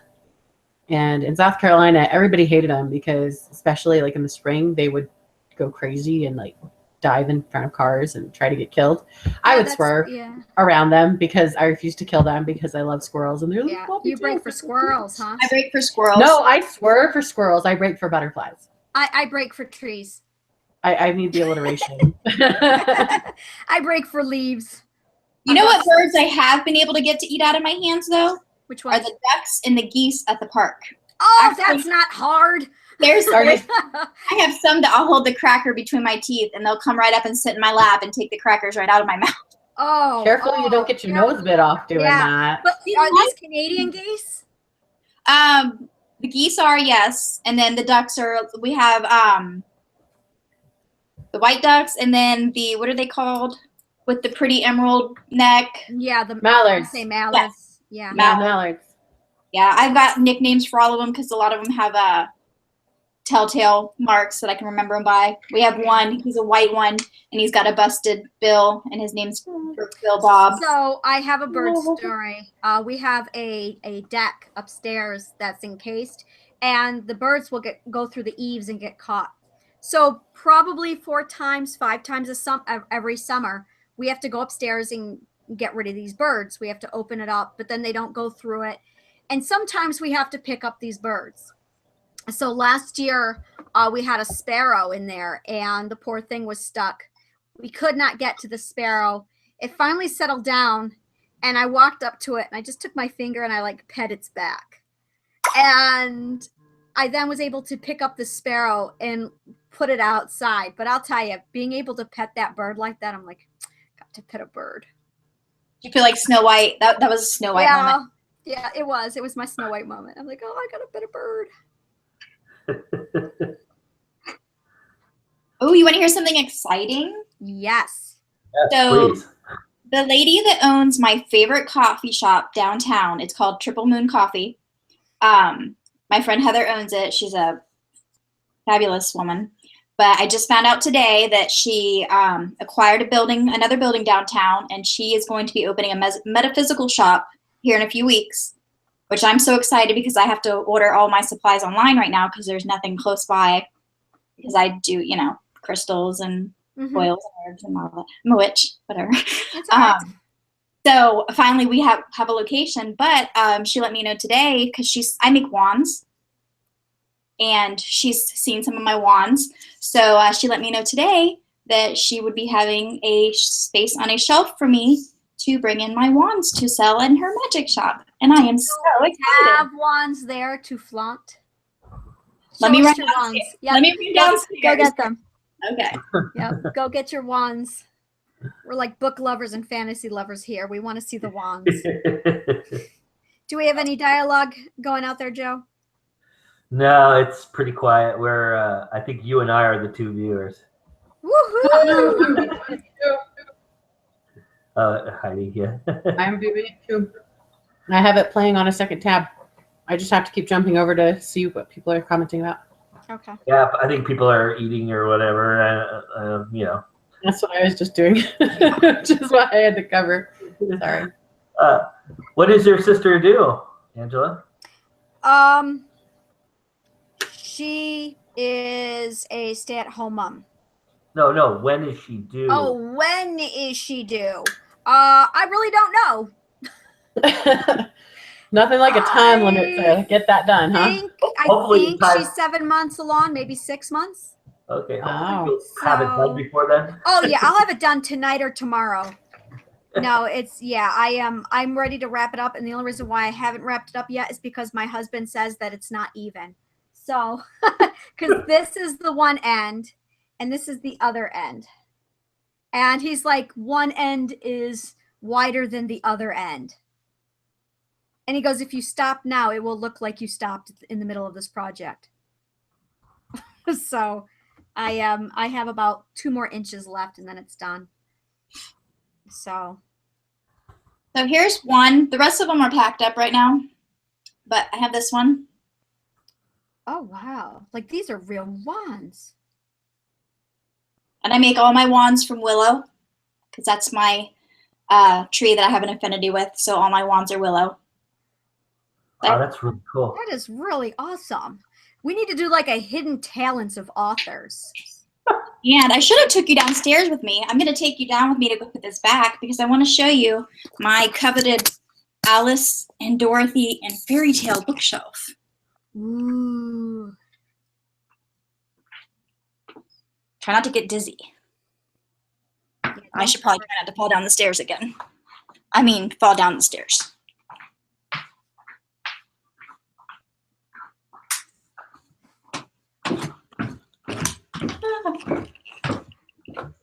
Love you. I love you too. Ugh, this room's a mess. My library is also a crossover of my husband's poker room. All right. So let's see some of my, there's one of my Buffy graphic novels. Oh, yeah, that is epic. So are you Wiccan? Yes. Okay, I have many questions for you. I've never actually met a Wiccan. I collect religions. I love them, and I love learning about them. Hey, Angela, This is how I identify, but I'm her stuff. What? She's trying to show us her stuff. Every time you talk, it goes back to you. Sorry. This is my Alice and Dorothy and Fairy Tale shelf that I just started. So I have my, of course there has to be a tea set. So here's Alice. And I have you seen these by A.G. Howard? Her Splintered series? Oh, they're gorgeous. Gorgeous. And then I have Dorothy under. And then my beginnings of fairy tale and fairy tale retellings. Are those lights that are dangling on the shelf? Yes. Fairy light? Yes. No, that's so cool. Sorry. Little you're geek moment there. But yeah, that's the one I just started. Oh, and my plaque up there. I don't know if you can see that. Yeah, that's so cool.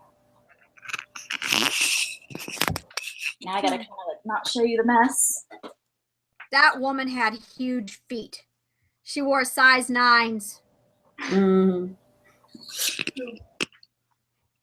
She had 13 pairs of shoes for that movie. Dorothy did? Yeah. Can you see that table? My husband actually built that table. Oh, that's cool. Wow. My husband would like to talk to your husband because my husband's in the process of building a desk. Oh yeah. So, yeah, he's like, this would be so much easier if you would just let me get a table saw. And I was like, get rid of the Mustang and you have room in the garage for a table saw. No, you're not getting rid of the Mustang? Okay, sorry, no table saw. I see this being a conversation that, like, if you spend X amount of dollars in books, you won't get your washing machine. It's like that conversation. But yeah. It's but reversed. He has a Mustang that you get rid of your Mustang and I won't buy more books. No, because one of those could never happen. The other one, he probably would do. It was bad when we moved out here. He used to joke that that books would be my undoing. Like, we wrote this cute little obituary for me. Heidi was killed while buried under her books, kind of thing. Oh yeah, it's nice. We ought to do that this weekend. And then we moved out here, and we had more boxes of books than we had everybody else's belongings combined. And then after it should be, right? That's what I said. And on our move out here, three of our bookshelves broke because I also have a tendency of overloading bookshelves. And then after we got out here, it took us some time to find the right neighborhood that we wanted to be in. And when we were getting ready to move the last time, my husband was like, here's the deal. If you want to move all of these books, you need to hire somebody because I'm not going to do it. Well, I am a cheapskate and I don't believe that you should hire somebody. And so I moved them myself, and I quite literally broke my back moving all my books. So I'm buying a lot more ebooks lately. There's a lesson learned there. I'm so glad you still read that avidly. That's very good. I think I think love you and I reading. had this conversation at the last SciCon, though, Heidi, about there's nothing like a paperback in your hands. And I know, and I do love paperbacks, but I have to cycle through them. I'm beginning to be more of a fan of the library. No, that's not true. I told my husband we're not allowed to move anymore because if I have to move my books, I'll cry. And it doesn't help the fact that I raised my boys right. I have one of my boys goes through an average of 25 books a week. And the other one reads between 12 and 25 a month, which, you know, is pretty healthy reading. I envy them. No, that is very healthy reading. My kids are the same way. But you know, keeping them in books, holy crap, that's expensive. So, yeah. No, my family has strict instructions that if they're going to buy anything for children, for my children, for Christmas, birthdays, it had better be books or Barnes & Noble gift cards. Mm-hmm. And they love it. Like, my whole family is like, that's great because I don't have to worry about what I'm going to get the grandkids. And they literally have a massive book budget. So every time my kids go, I want a book, we go get the book. And what's great is they all read the same stuff. So technically speaking, the books just get recycled through all three kids. It's great. Yeah, we do a lot of similar reading stuff too. So that makes it easier. But even with that, I mean, we do... Easter's coming up and my kids are getting books in their Easter basket. We do books for every occasion. There's not and then just randomly because, but we've also learned that libraries are really helpful because we can't afford to buy that many books. Not for 25 a week. That kid's killing me. Yeah. If my mom had bought me books for every holiday and birthday and everything like that, I would have been the happiest kid ever. Like ever. I think I read every book in the school library, every book my mom had on her bookshelf. Yeah. Yep. My son's done the same thing. He's like, I can't check out books from school anymore. We have to go to the public library. And I'm like, dang it. Why end up with huge fines there too. Read them all. Yeah, I lived in Florida until about 6 years ago. And when I left, I literally left my entire household. I just left with clothes and my kids. And other things that I left, I had 3 6-foot bookcases full of books, hundreds and hundreds of books. Which broke my heart to leave, but I couldn't take them.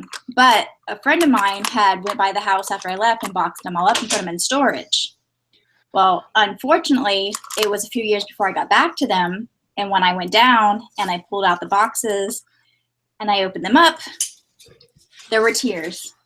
Everything water damaged, all hundreds of books, all ruined. I was so heartbroken. You're breaking my soul. I was so heartbroken. I think that was my husband that just walked out. He was with me when I opened that box. And since that day, buy the book. What book? Get the book. Buy the book. You see the library I've started downstairs. I've been slowly rebuilding, but yeah, I cried. And I know they're just books, but they were my books. That's they were right. all ruined.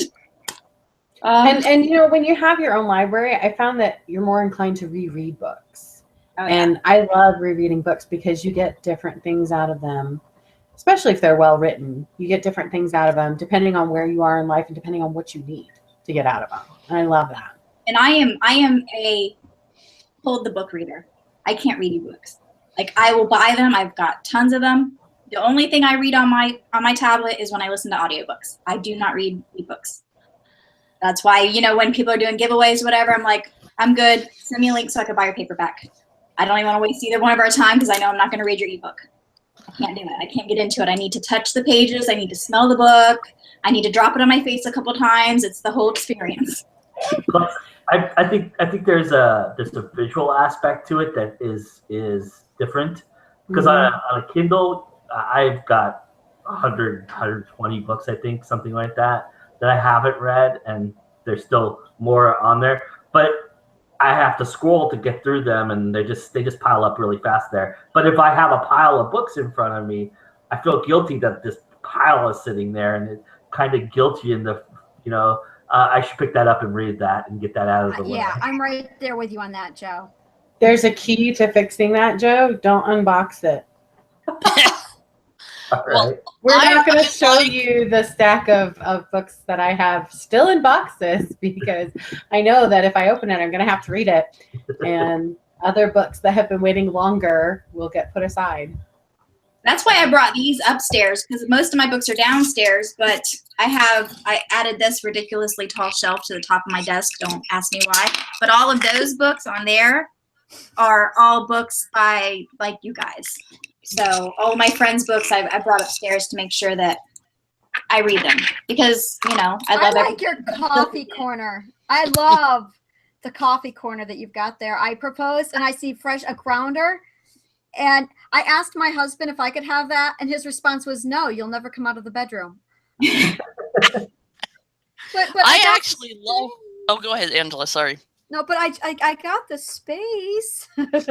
Yeah, I have my Keurig up here this weekend, and my wife said you were going to move it back, right, after Monday. So that's something I have to do on Monday is move it back downstairs. Yeah. My Keurig is here. No one's allowed to use it. I have a French press, and we just switched over to the French press, and I love it because, well, here I have, this is my sugar bowl, and I can sneak the French press upstairs and get away with my coffee's upstairs. And so you sound like my husband, Angela. What, just sneaking the coffee He loves upstairs? his.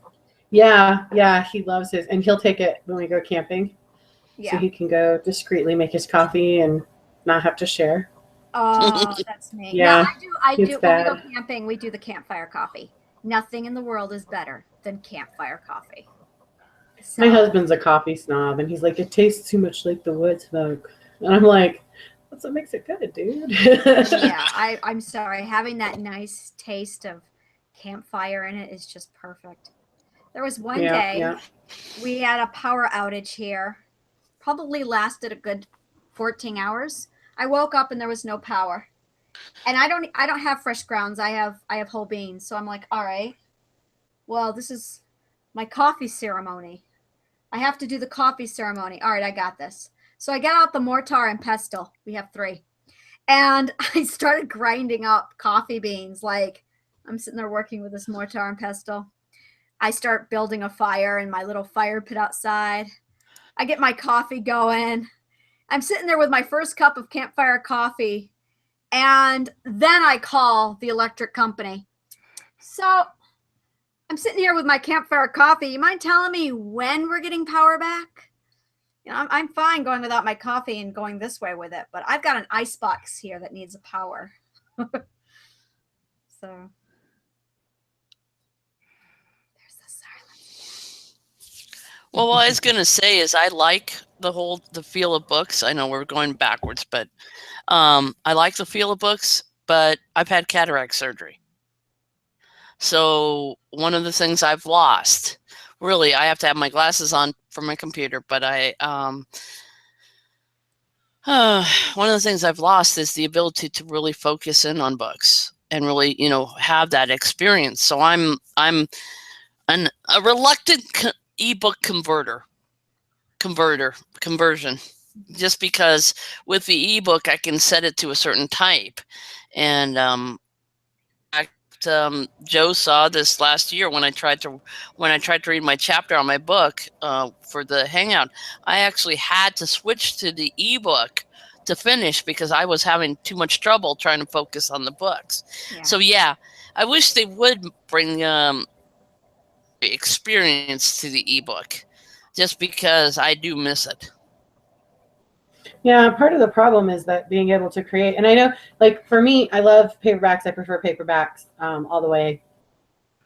I do ebook because one, it's easier for authors to send me the book, and two, I can buy more books and support more authors with reviews. But one of the things I was just talking with another author about, he just finished the layout for his horror book, and he was so glad to be done with it because he hates doing layout for the paperback. And I was like, are you kidding me? I absolutely love doing layout for the paperback. And he's like, oh, really? I like doing ebook layout better because it doesn't have all the requirements. I was like, see, I hate that, because being able to leave it customizable for the ebook person that's reading it means I have less control over how it looks. And I can't stand that. Oh, I can't stand it either. I mean, because you're restricted, because it is a computer system. You're restricted with the fonts you can use. I have this beautiful header system I wanted for my chapters and everything else, and I have to wait till I get version going before I can do that, because they want you to do just Times New Roman and Arial, just to keep it simple, stupid. And no more than 2 font sizes difference in the thing, and yeah. Yeah, I mean, I can, from a web developer standpoint, I can understand that. Yeah. But at the same time, it takes half the joy out of being self-published. Yeah. Yeah. It really. I mean, I understand why they do that, but you would think each font takes up a certain amount of size and stuff like that, but still. You would think there would be a way to just, I really want a Phoenix font in my title and subtitle, but no, I'm stuck with Arial. Yeah, it drives me nuts. But I totally understand your, my mom is an avid reader, and she's 72 this year. And for a while there, she was having a hard time buying traditionally published books because, we got her the Rick Riordan series for Christmas 6 years ago. No, 8 years ago. And she was like, I can't get into it. I can't enjoy it because the font was too small and she was struggling so much to read it. She couldn't get into the story. So then she got an e-reader, and all of a sudden, she got rid of her TV. She got rid of everything because all she does now is she reads, she works, and she checks business on Facebook. So she didn't need a TV. She didn't need cable. She didn't need any of that stuff. And it's funny, when she goes to visit family, she just sits there and reads. And she loves coming to my house because my family's all like, yeah, we sit and read together as a family. But the rest of my siblings, their kids are not so fun. They're super fun, just in a different way. But they're like, Grandma, let's go do stuff. And she's like, okay, hold on. Let me finish this chapter. And then 3 hours later, and I'm like, see, guys, that's where I got it from. I don't know why you're mad at me. This is hereditary. I don't know what's wrong with you guys that you didn't get that, but my dad had LASIK surgery done, and it went wrong, and he was miserable for 7 years because he couldn't read. It really hurt him a lot. And then all of a sudden it corrected itself, and he could read again without getting headaches and sitting there and doing it. And now he's the happiest guy on the planet. Now he's very happy because his son is a published author and he's gotten into all the indie stuff. So he's all into the indie stuff, and he's reading everybody's books. So he's read probably a lot of your books. I can almost guarantee it. He requests them in his library there where he lives, and they bring him over, and he reads probably 3 or 4 a day. So it's kind of interesting though. He was. Oh, that's awesome. Yeah, he was miserable though. I could tell he, without reading it, it really hurt him. So. Yeah, I mean, my mom did audiobooks for a while because she couldn't read, but she would drive. She drives. She's still working, so she drives sometimes 3-4 hours in a day, and she'll still do audiobooks. But she was so excited when she got a Kindle for Christmas because she could enlarge that font and be able to read it, and absolutely loves it. So I see the benefit of both sides, but I still would prefer paperback. My dad can use Facebook. That's about the extent of his technological savvy.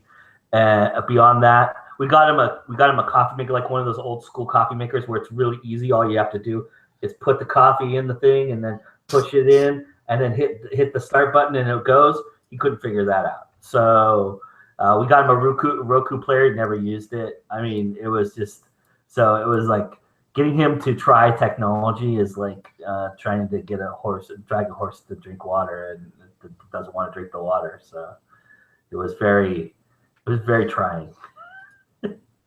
Well, we tried the ebook thing and everything. He didn't want to do any of that.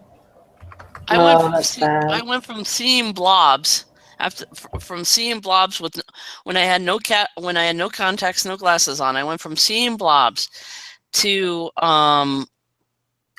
actually being farsighted in one eye.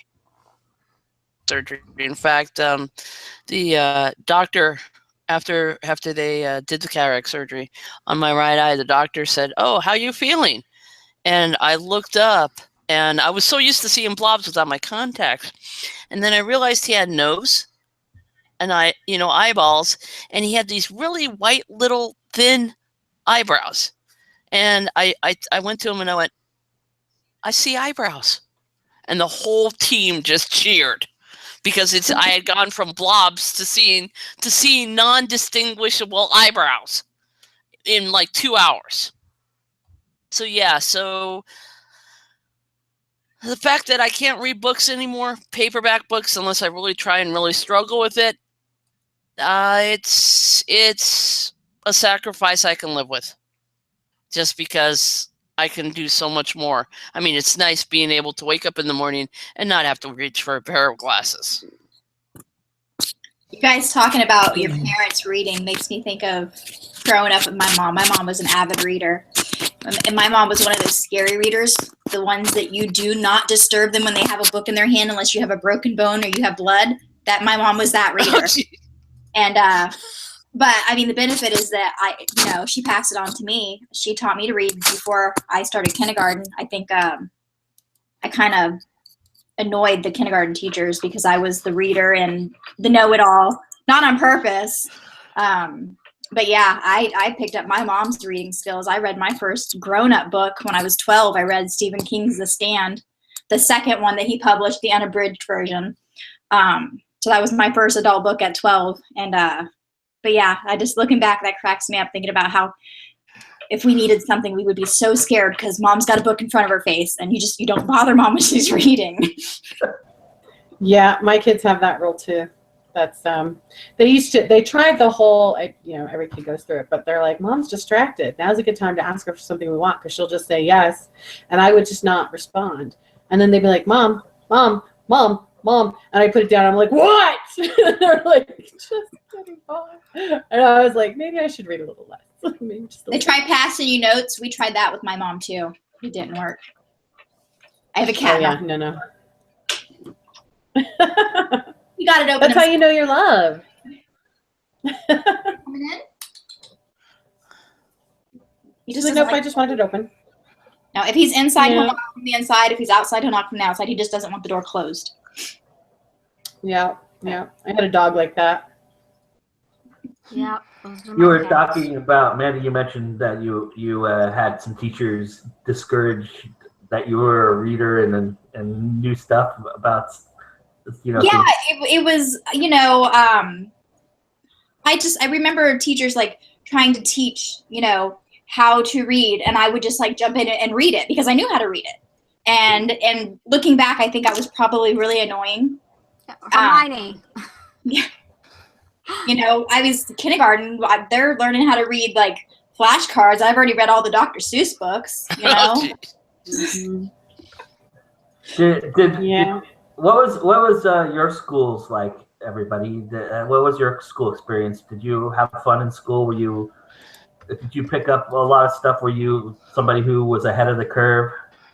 I'm kind of curious because I think I loved Power in the school. same boat.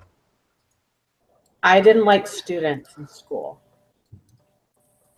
I loved school. I loved learning. I didn't like the other people at school because they didn't like me because I was different. So, also, I'm probably the only child until I did to my own children who got grounded from books because of poor grades in math. My kids do that. My kids get grounded. You ground your kids from books too? I ground my kids from books. Yeah. Aren't we awesome? Cyber 5. Yes, I had to explain to their teachers again this year that if they're reading when they're supposed to be doing classwork, take the book away. Trust me, these are not the children you have to worry about not picking up books again. Take the book away. Yeah. I was so afraid to do it because there's so few kids that love to read. I'm like, trust me, you're not going to break that passion in them. It's not an issue with us here at all. Yeah. And it's the only groundation that, that and the computer. If I take away video games, that motivates them too. But the books will motivate them more than the computer. That's what I told my mom as an adult. I told my conspiring. Yeah. As an adult, I told my mom, looking back at the times that I got in trouble, that really the only punishment that would have really broke my heart was if she had taken away my books. And she said I never had the heart to do that. My mom did. I was so upset. But let me tell you, I went from having an F in math to having a C in 2 days. Yeah. It worked. It motivated me. And that's why I do it to my kids, because I know it'll work, because it motivated me. Yeah. I liked parts of school. I was half wallflower, half bullied.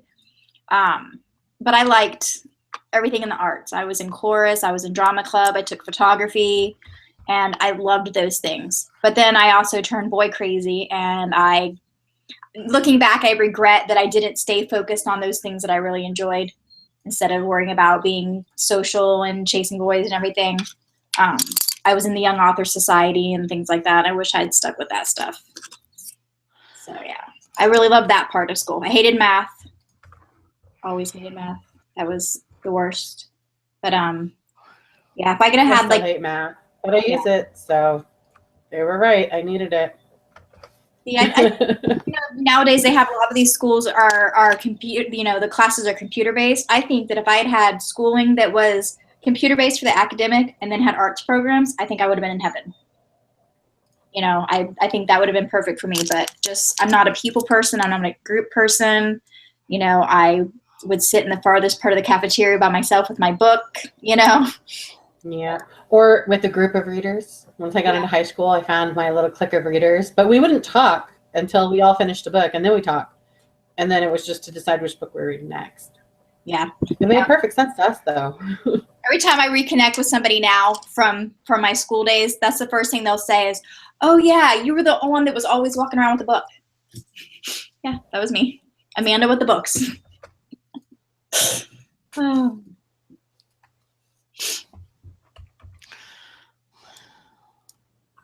Say something, Angela. It's happening again. Well, the thing with school is it was interesting. I was always the one that answered all the questions. I was the one with the high intellect. I was the one. So, and I also didn't look. I had Coke bottle glasses, and I was what you see. Heavy, and so I got teased a lot. And then the teachers. I remember one teacher in 3rd grade didn't like the fact that my eyeballs got crossed, and I was left-handed. So I had a mixed experience. I would have great teachers, who tried to make me conform, and it just. I had a computer teacher call me a hacker because I didn't like the structure for programming. So I went in and made a better program. It didn't matter that I made a better program. You were hacking. You were breaking rules. I was breaking the rules. I was structure. I had another teacher tell me I wasn't going to amount to anything. I hate it when teachers do that. That makes me so mad. But then I had teachers who talent. And I remember at Sacramento State, they had the University Media Center came out. I forgot what they called it. And you were an audiovisual, you had to get an internship there, or you had to get a place to, you had to be there. We could use their facilities, but to really, you had to be part of that gang, part of that group. This amount of competition to get in there because this place had just opened it up. And for this one teacher who recognized my talents, actually going to the head of the media center and saying, look, I actually got to work with a video editor on a construction video for California State. A training video that was used by California State. So it was, it was wonderful. So I've had a mixed experience.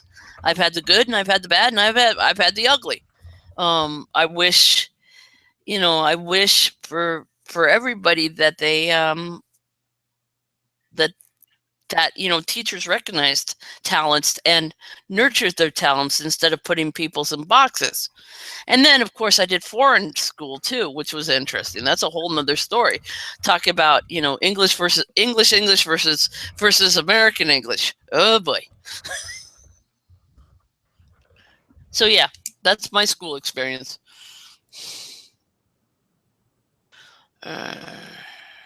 You're awfully quiet, Angela. I am. She's knitting. No, I'm not. I put it down. Oh, good. No, actually, she only discovered knitting like, three months ago? Yeah, back in December. Let me see something. Yeah, I know. My kids really didn't have great school experiences, and I really saw how my kids were as individuals and how being in public school was affecting that. So my oldest actually left the public school and went into a specialized program, and he graduated early before he went off to the Air Force. And I pulled my other two out of public school. My younger son, I've been homeschooling for 3 or 4 years now, and my daughter I homeschool as well. So but the schools here are really bad. It got to the point where I almost had to write my daughter's IEP myself because they were dropping the ball so bad. And then I was just like, you know what? Let's just write in her IEP that it would be best to homeschool her because this is not working. And now she's happy. She's learning. She's got a job. She's going to driving school. She's doing all these things that while she was in school, all she was doing was getting in trouble and being miserable. So I really believe in meeting kids where they are rather than trying to standardize everybody. Yeah. But I not everybody's in a position to do that also. Yeah, I was really lucky. We moved out to Utah. One thing I will say about Utah is that they are all about embracing the unique geek. So my son's, even though he's not passing classes, he's doing really well, and he's taking all sorts of interesting classes. And I'm so glad because I couldn't homeschool. It's just, I love him. I do, but just getting him to school is doing really well by me. Also, it doesn't help the fact that he's like head and shoulders above me in math. So I couldn't homeschool that. Yeah. The schools here are really lacking and especially in the arts. I know that, I don't know how it is everywhere, but when I was in school, chorus was a class option. It was a class that you went to. Here it is like an extracurricular that you might find out about if they send you a newsletter so that your kid can audition. When I went to school, it was a class you could sign up for. Photography was a class you could sign up for. Drama club was a class you could sign up for. They were part of your schedule. And here it's just like, it doesn't seem like they have that option. Everything is extracurricular and you can't do everything extracurricular. You're already in school for 8 hours. And I don't feel like they have the options and the range of experiences that I did when I was in school.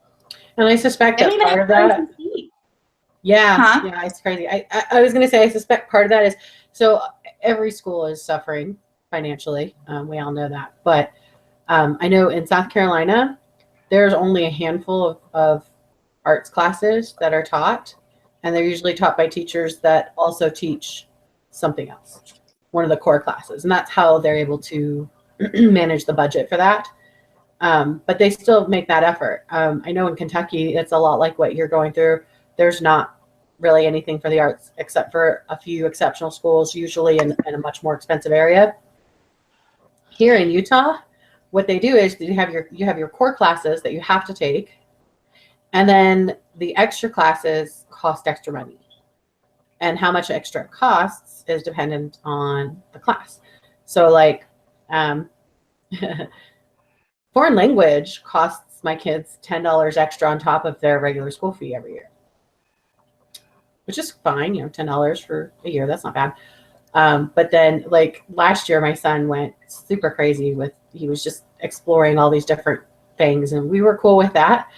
We got done and we went to get his school schedule. So his base fee school classes, if he didn't take anything extra, was $65. By the time we finished his school fees, we ended up paying almost $500 for school fees, which, you know, fortunately we were able to do that, but a lot of parents can't afford to do that.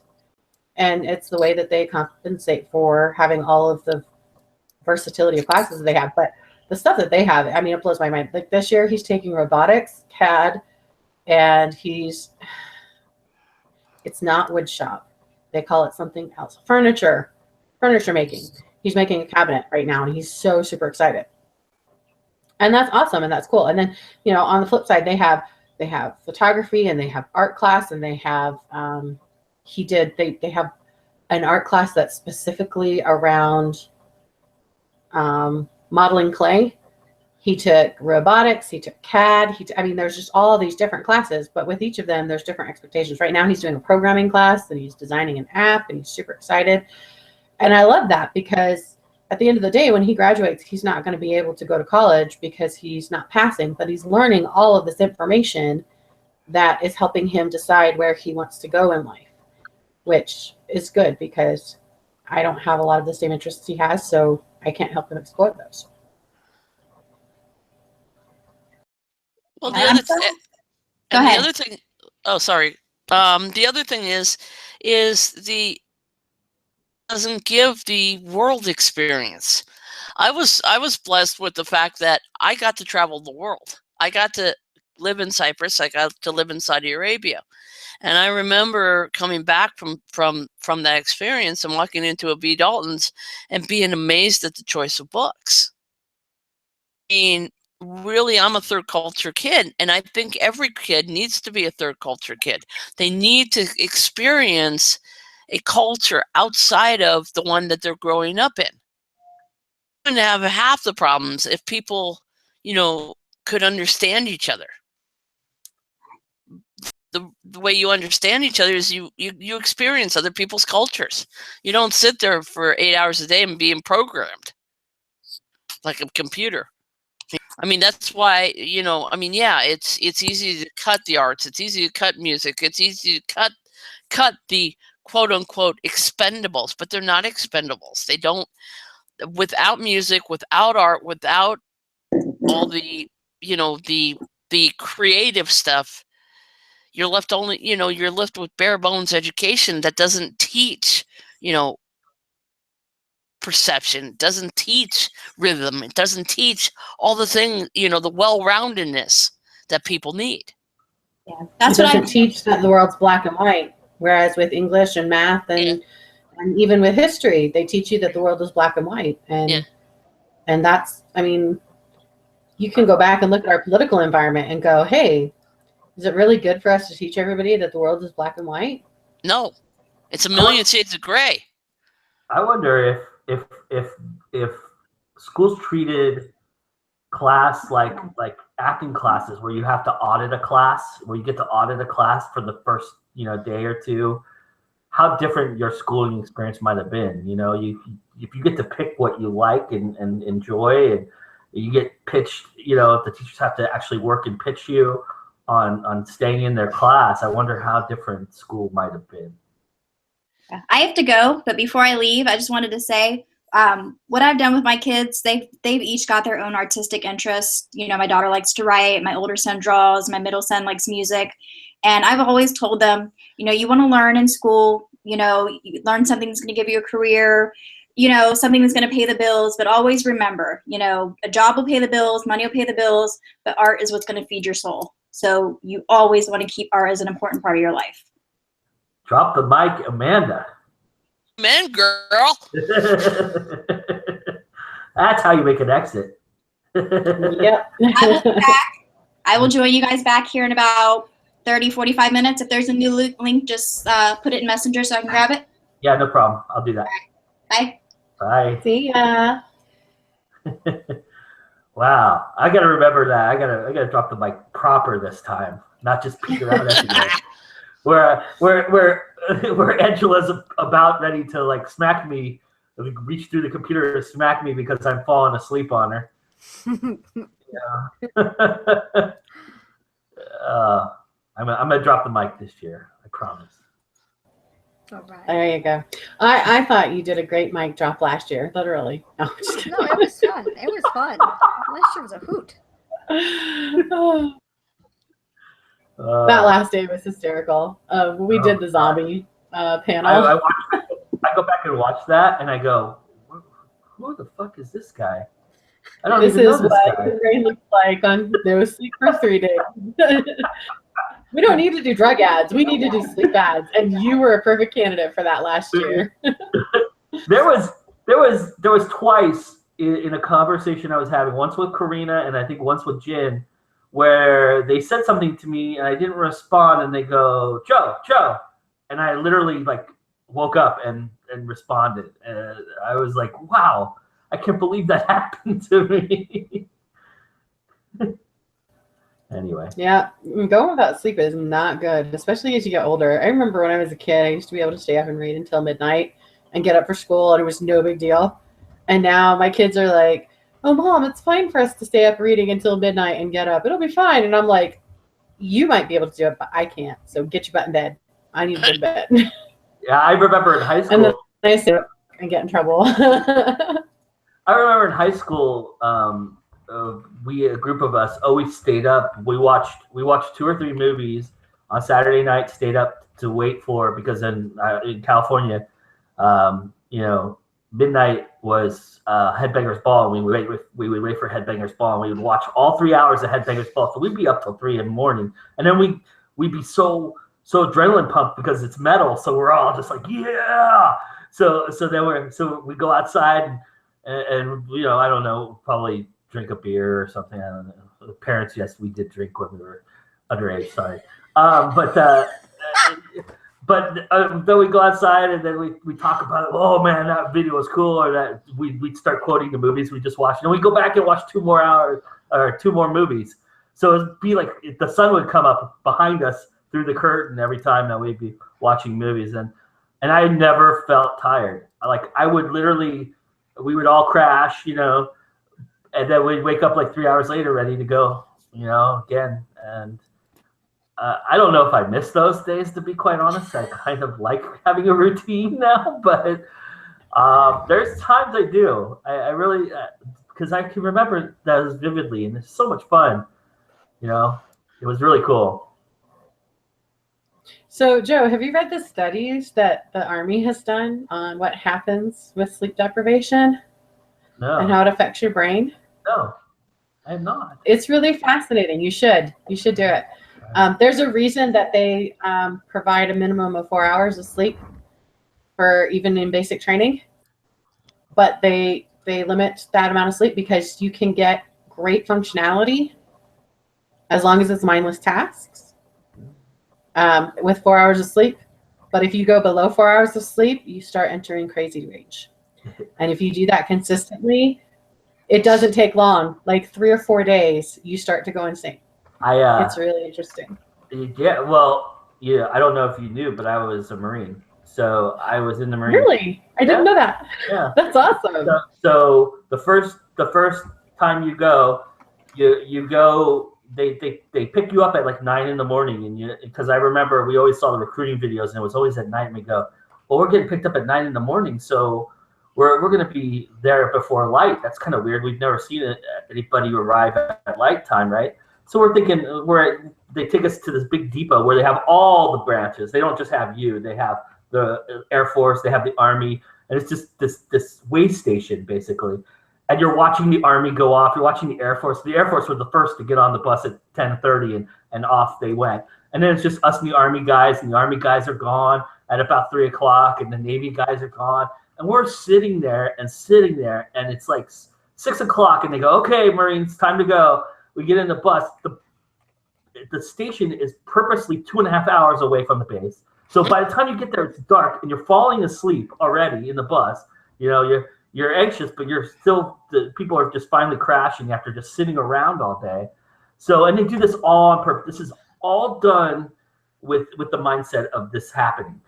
And you pull up, and your drill instructor gets on the bus. Actually, a drill instructor, doesn't turn out to be yours, but he gets on the bus and starts yelling and just screaming, and everybody has to scatter. And there's these yellow footprints right in front of the bus. I'm sure you've all seen this in movies and stuff, where you sit down, you put your feet on the footprints, and of course you can't do it because you're so scattered. And so he's yelling at you to get your feet on the footprints, and we're not moving until everybody has their feet on the footprints. And then they just start cattle herding you through.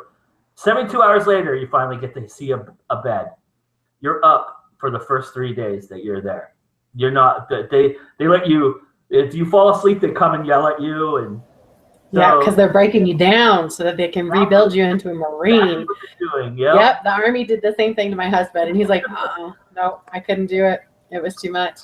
An empty vessel is easier to train than a full one. That's exactly what their philosophy is. You know, they're breaking your body down, they're breaking your mind down, so that you're more susceptible to being ordered and moved around. And it's very fascinating. And of course, after that, you get 8 hours sleep every night. But you know, oh, really? Because when my husband was in the Army, they only got 4 hours. Yeah, no. And they had to train. Their whole training was 4 hours a night. Was pretty consistent. Unless they did like really well the day before, then their reward was sleep. Well, I'm going to tell you that when you're awake, you're constantly moving and doing something, and if you're not, you're in trouble because they're getting your body ready to be adrenalized, and then be able to subside, and then you go out into the field, and then you're only asleep they only let you sleep for 2 or 3 hours, and you do shifts and. Because you're training for war at that point. But you know, it's just very fascinating, the whole psychology behind that. And so that was very interesting to me. And I was noticing it all the whole time. I was processing it in my brain going, they're doing this on purpose, I bet. You know? And I had no idea. And then, you know, of course, by the time I figured it out, I was already out of boot camp and everything. But, you know, it's very interesting. And they shave your head completely. And I will tell anybody who's watching this that is going to go into the Marines or thinking about it, do not cut your hair prior to going to the Marines. Grow it all the way out because they don't care. If you have a shaved head, which I did, they will still shave your head. So I had a bunch of red marks on the top of my head for a very, very long time because I thought it would be cool. It has to be the exact length of nothing. I thought I'd be cool to shave my head ahead of time. I'd be like, all right, I'm gonna get in. They're gonna be cool. And I had a Marine friend who was telling me all this, so he was ribbing me the whole time. He was telling me to do this and do that, and finding out that's the wrong thing to do. Because you know, then he'll sit and laugh and talk to me about did you cut your hair before you went? Yeah, ha ha ha ha. See, you know, that's what happened. So don't cut your hair. Let it grow. Don't cut it regardless. It doesn't matter how big or small the amount of hair you have. They will cut it. And yeah, it's very interesting. Yeah, there's a reason I didn't join the military. And it wasn't just because I don't like uniforms. I like them on other people, just not me. Well, we're talking about school, and the whole reason I joined the military was because I was tired of school. I had enough. I hated school growing up. I just couldn't do it anymore. I was bored most of the time. I was in classes, and you know, I love the social aspect of it. See, so I was the polar opposite of. I loved all the social aspect, but I despised all the classes and stuff. I loved all the knowledge, but I got that on my own. I didn't need them to tell me that. you know, and so I was kind of arrogant about that. But you know, you sound like my son, Joe. No, we just went through. I don't know. I probably shouldn't share this here, but we just went through neuropsych testing for my child, and we've always known that he's special and that he's different, and we knew that he was really darn smart and thought he was smarter than me because he's like this math genius. I mean, he really is a math genius. It's kind of mind-boggling. One of his teachers, his math professor, he was like, you know, he does math weird, but when he sits down and explained to me how he does it, I don't really understand it, but the answer's right every single time. So he's right. He's kind of like Einstein, and it blows my mind. I was like, thank you for telling my child that as he's failing your class. Good job. You're teaching him so much. But so when they did the testing with him and everything, we learned a lot about him, and it's very much the same thing. He's failing because he's so bored, and he's not learning things that he should be learning because he feels like he already knows everything. And so it's interesting, and that's why we're letting him take all these different classes of stuff that he's never experienced, and we're not stressing out about him graduating with the right classes, because it doesn't matter. He's going to end up being as successful as he's going to be, whether he gets A's in high school or whether he fails out. So, and they won't let him fail out anyway, because Utah doesn't believe in failing students, apparently. Wow, really? Yeah. So he's gotten F's every single year since we moved here. Yep. Since 6th grade. And even though he's gotten F's in every single class, because he tests out, when he does the SAGE testing and the whatever the federal testing is, he tests out in the top 99% of the country. And he sets the standard for almost every school he's in. And he's been doing that since like 3rd grade. In 3rd grade, he was reading at a 12th grade high school reading level. Wow. Not maturity wise, but comprehension wise. So yeah, when I say he's a genius, I'm not being a proud mother. But he has an IQ of 126. Wow. Which the average for his age right now is between 110 and 115. So, and that was what they got on the testing, while he's also ADHD. And so he got bored towards the end. So anyway, so the neuropsych was really interesting because it showed a lot of these issues with him. And it allows us to go, okay, so it's kind of like the Einstein thing. If you tell a fish that they can't fly, then they're going to think they're stupid. Anybody who's spent any amount of time with my son knows that he's not stupid at all, even a little bit. But if you go by his grades, he thinks he's a failure. And at the end of the day, grades aren't going to decide a whole lot, other than maybe whether or not he gets to go to college. But if he aces his ACTs and his SATs, grades won't even affect whether he goes to college or not, if he chooses to take that path. So, and as we all know, Steve Jobs didn't take that path, and he still ended up wildly successful. And my son points that out on a daily basis. Yeah. we point out so much. We put so much emphasis on letters and numbers and rankings and stuff like that. We put people in boxes because it's easier. If you conform to the box, you can be handled. If you don't conform to the box, you're tough out of luck, and that's not the way. I mean, if to be humans, why are we being treated? I mean, if humans were meant to be humans with individual personalities, individual individuality, so why are we being treated like robots?